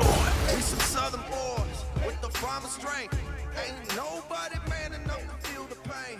And you could be next. You better Oh, it's football all around us, but Rick Carlisle dropping a little bomb there. As you guys were talking to him, the head coach of the Indiana Pacers just a moment ago, Kevin Bowen. Pretty interesting stuff right there. As you know, the thing I love when you guys have the opportunity to talk to Rick is that he'll tell you guys things I think he just doesn't tell other people, and I dig that. I'm up for that all the time. Yeah, always enjoy and appreciative of Rick and his not only his time, of course, weekly, especially on a game day, but I'd say many times his candor as well. So I guess news items, James, from that. One, you asked him about Ivica Zubac. Does sound like he will play at some point, but a couple weeks away for that. But definitely mentioned that he felt like, it's a priority to fit him into their system, have guys around him at least experience that at some point this season. Yeah, that was an interesting nugget for sure. And it goes back to the debate we were having, I want to say about a week ago, Kevin, where we were asking, hey, how valuable is it for Zubac to get on the floor to play with Rick Carlisle and things of that nature? And we see the emphasis that he put on that. And then I'm thinking I got, my journalistic, king of rising media or whatever. And, I'm trying to flex my muscles here. And then you asked the question, and he opened up even more about the fine for tanking, quite frankly, that the league gave to the Pacers, which he vehemently disagreed with. Yeah, so again, it was our first conversation with Rick since that fine came out a couple weeks ago. Just to remind everybody, $100,000 fine. It was a player participation point of view. And, James, correct me if I'm wrong, initially the NBA indicated Pascal Siakam, right, in the first statement? Is that right? Yes. They singled Pascal Siakam, and then they by mentioned name. a couple of and additional they said starters. two other starters, and those starters would have been Andrew Nembhard and Aaron Nesmith. Well, and Rick Carlisle then shed this, and Marcus clipped this out. This was the final answer from Rick Carlisle just now on, as James said, definitely not a fan by any means of those fines. Yeah, I put out a statement about it. I didn't agree with it. There was a league lawyer that was doing the interview that kind of unilaterally decided that Aaron Nesmith, who had been injured the night before and couldn't hold the ball, should have played in the game, which just seems ridiculous. And during the interview process, I was not on it, but I heard details. We asked them if they wanted to talk to the doctors, our doctors, about it, because it's something that was documented by our doctors and trainers. They said no, they didn't need to. They talked to their doctors, who did not examine Aaron Nesmith, and we asked them if they wanted to talk to the kid, and they said no, they didn't need to. So this was shocking. This was shocking to me. And during the interview, they also asked if we'd considered medicating him to play in a game when we were 30 games under 500. So I was very surprised. Obviously didn't agree with it. This is really the first time I've gone into any detail about it, but that was the deal. And so, yeah, that was it. That was it. And I think most people who are Pacers fans would agree with that, too. Yeah, that's probably as real an answer you will get about a fine in the realm of tanking, in the realm of this player should have played, that you'll probably get from anybody in the league. I'm very shocked at the candor, appreciate the candor for sure from Rick Carlisle. And then beyond just disagreeing, I think peeling back the curtain of the process a little bit from his perspective was very interesting to me, because you would think, we were asking this question, how does that whole thing work? Do you physically check the player? Do you consult with the other teams, physicians, doctors? And according to Rick, that never really happened. So, again, I would like to hear, what is the actual process? Can the league explain because this to me is kind of a gray area that they need to explain. I think. Well, and I would say this. Jeff says Pacers fans should be frustrated. I would argue NBA fans should be frustrated because, to James's point, you're telling me that's the process. You're not going to interview the team doctors, or you're not going to interview Aaron Nesmith as the player. Like, you're not examining the player in question, and this is a guy that played 32 minutes the night before with the left hand sprain, is what he was, listed as. So are you just looking at a chart or something? I'm confused. Yeah, and that again is very bothersome to me. Again, I've called it very selective punishment. It just seems like there is nothing from an actual. This is our hardcore evidence. This is the process we stick to, because when you're going to come out and publicly humiliate a franchise, along with the financial repercussions of it, you better have a specific process you follow and some hardcore evidence. You want some good news on the way out, Kevin? Let's do it. We'll get into it a little bit more tomorrow, but the early bird special offer for our Fan Invitational has opened. We'll talk about it throughout the rest of the day. We'll talk about it more tomorrow. But basically, $25 off per person or $100 off a foursome. We're going to do the golf tournament on April 30th this year. Let's go. April 30th. Go to 1075thefan.com. You can buy tickets there. We'll talk about it more tomorrow. The Fan Invitational presented by Franciscan Health 2026, April 30th. We'll continue more from the Combine all day here on The Fan.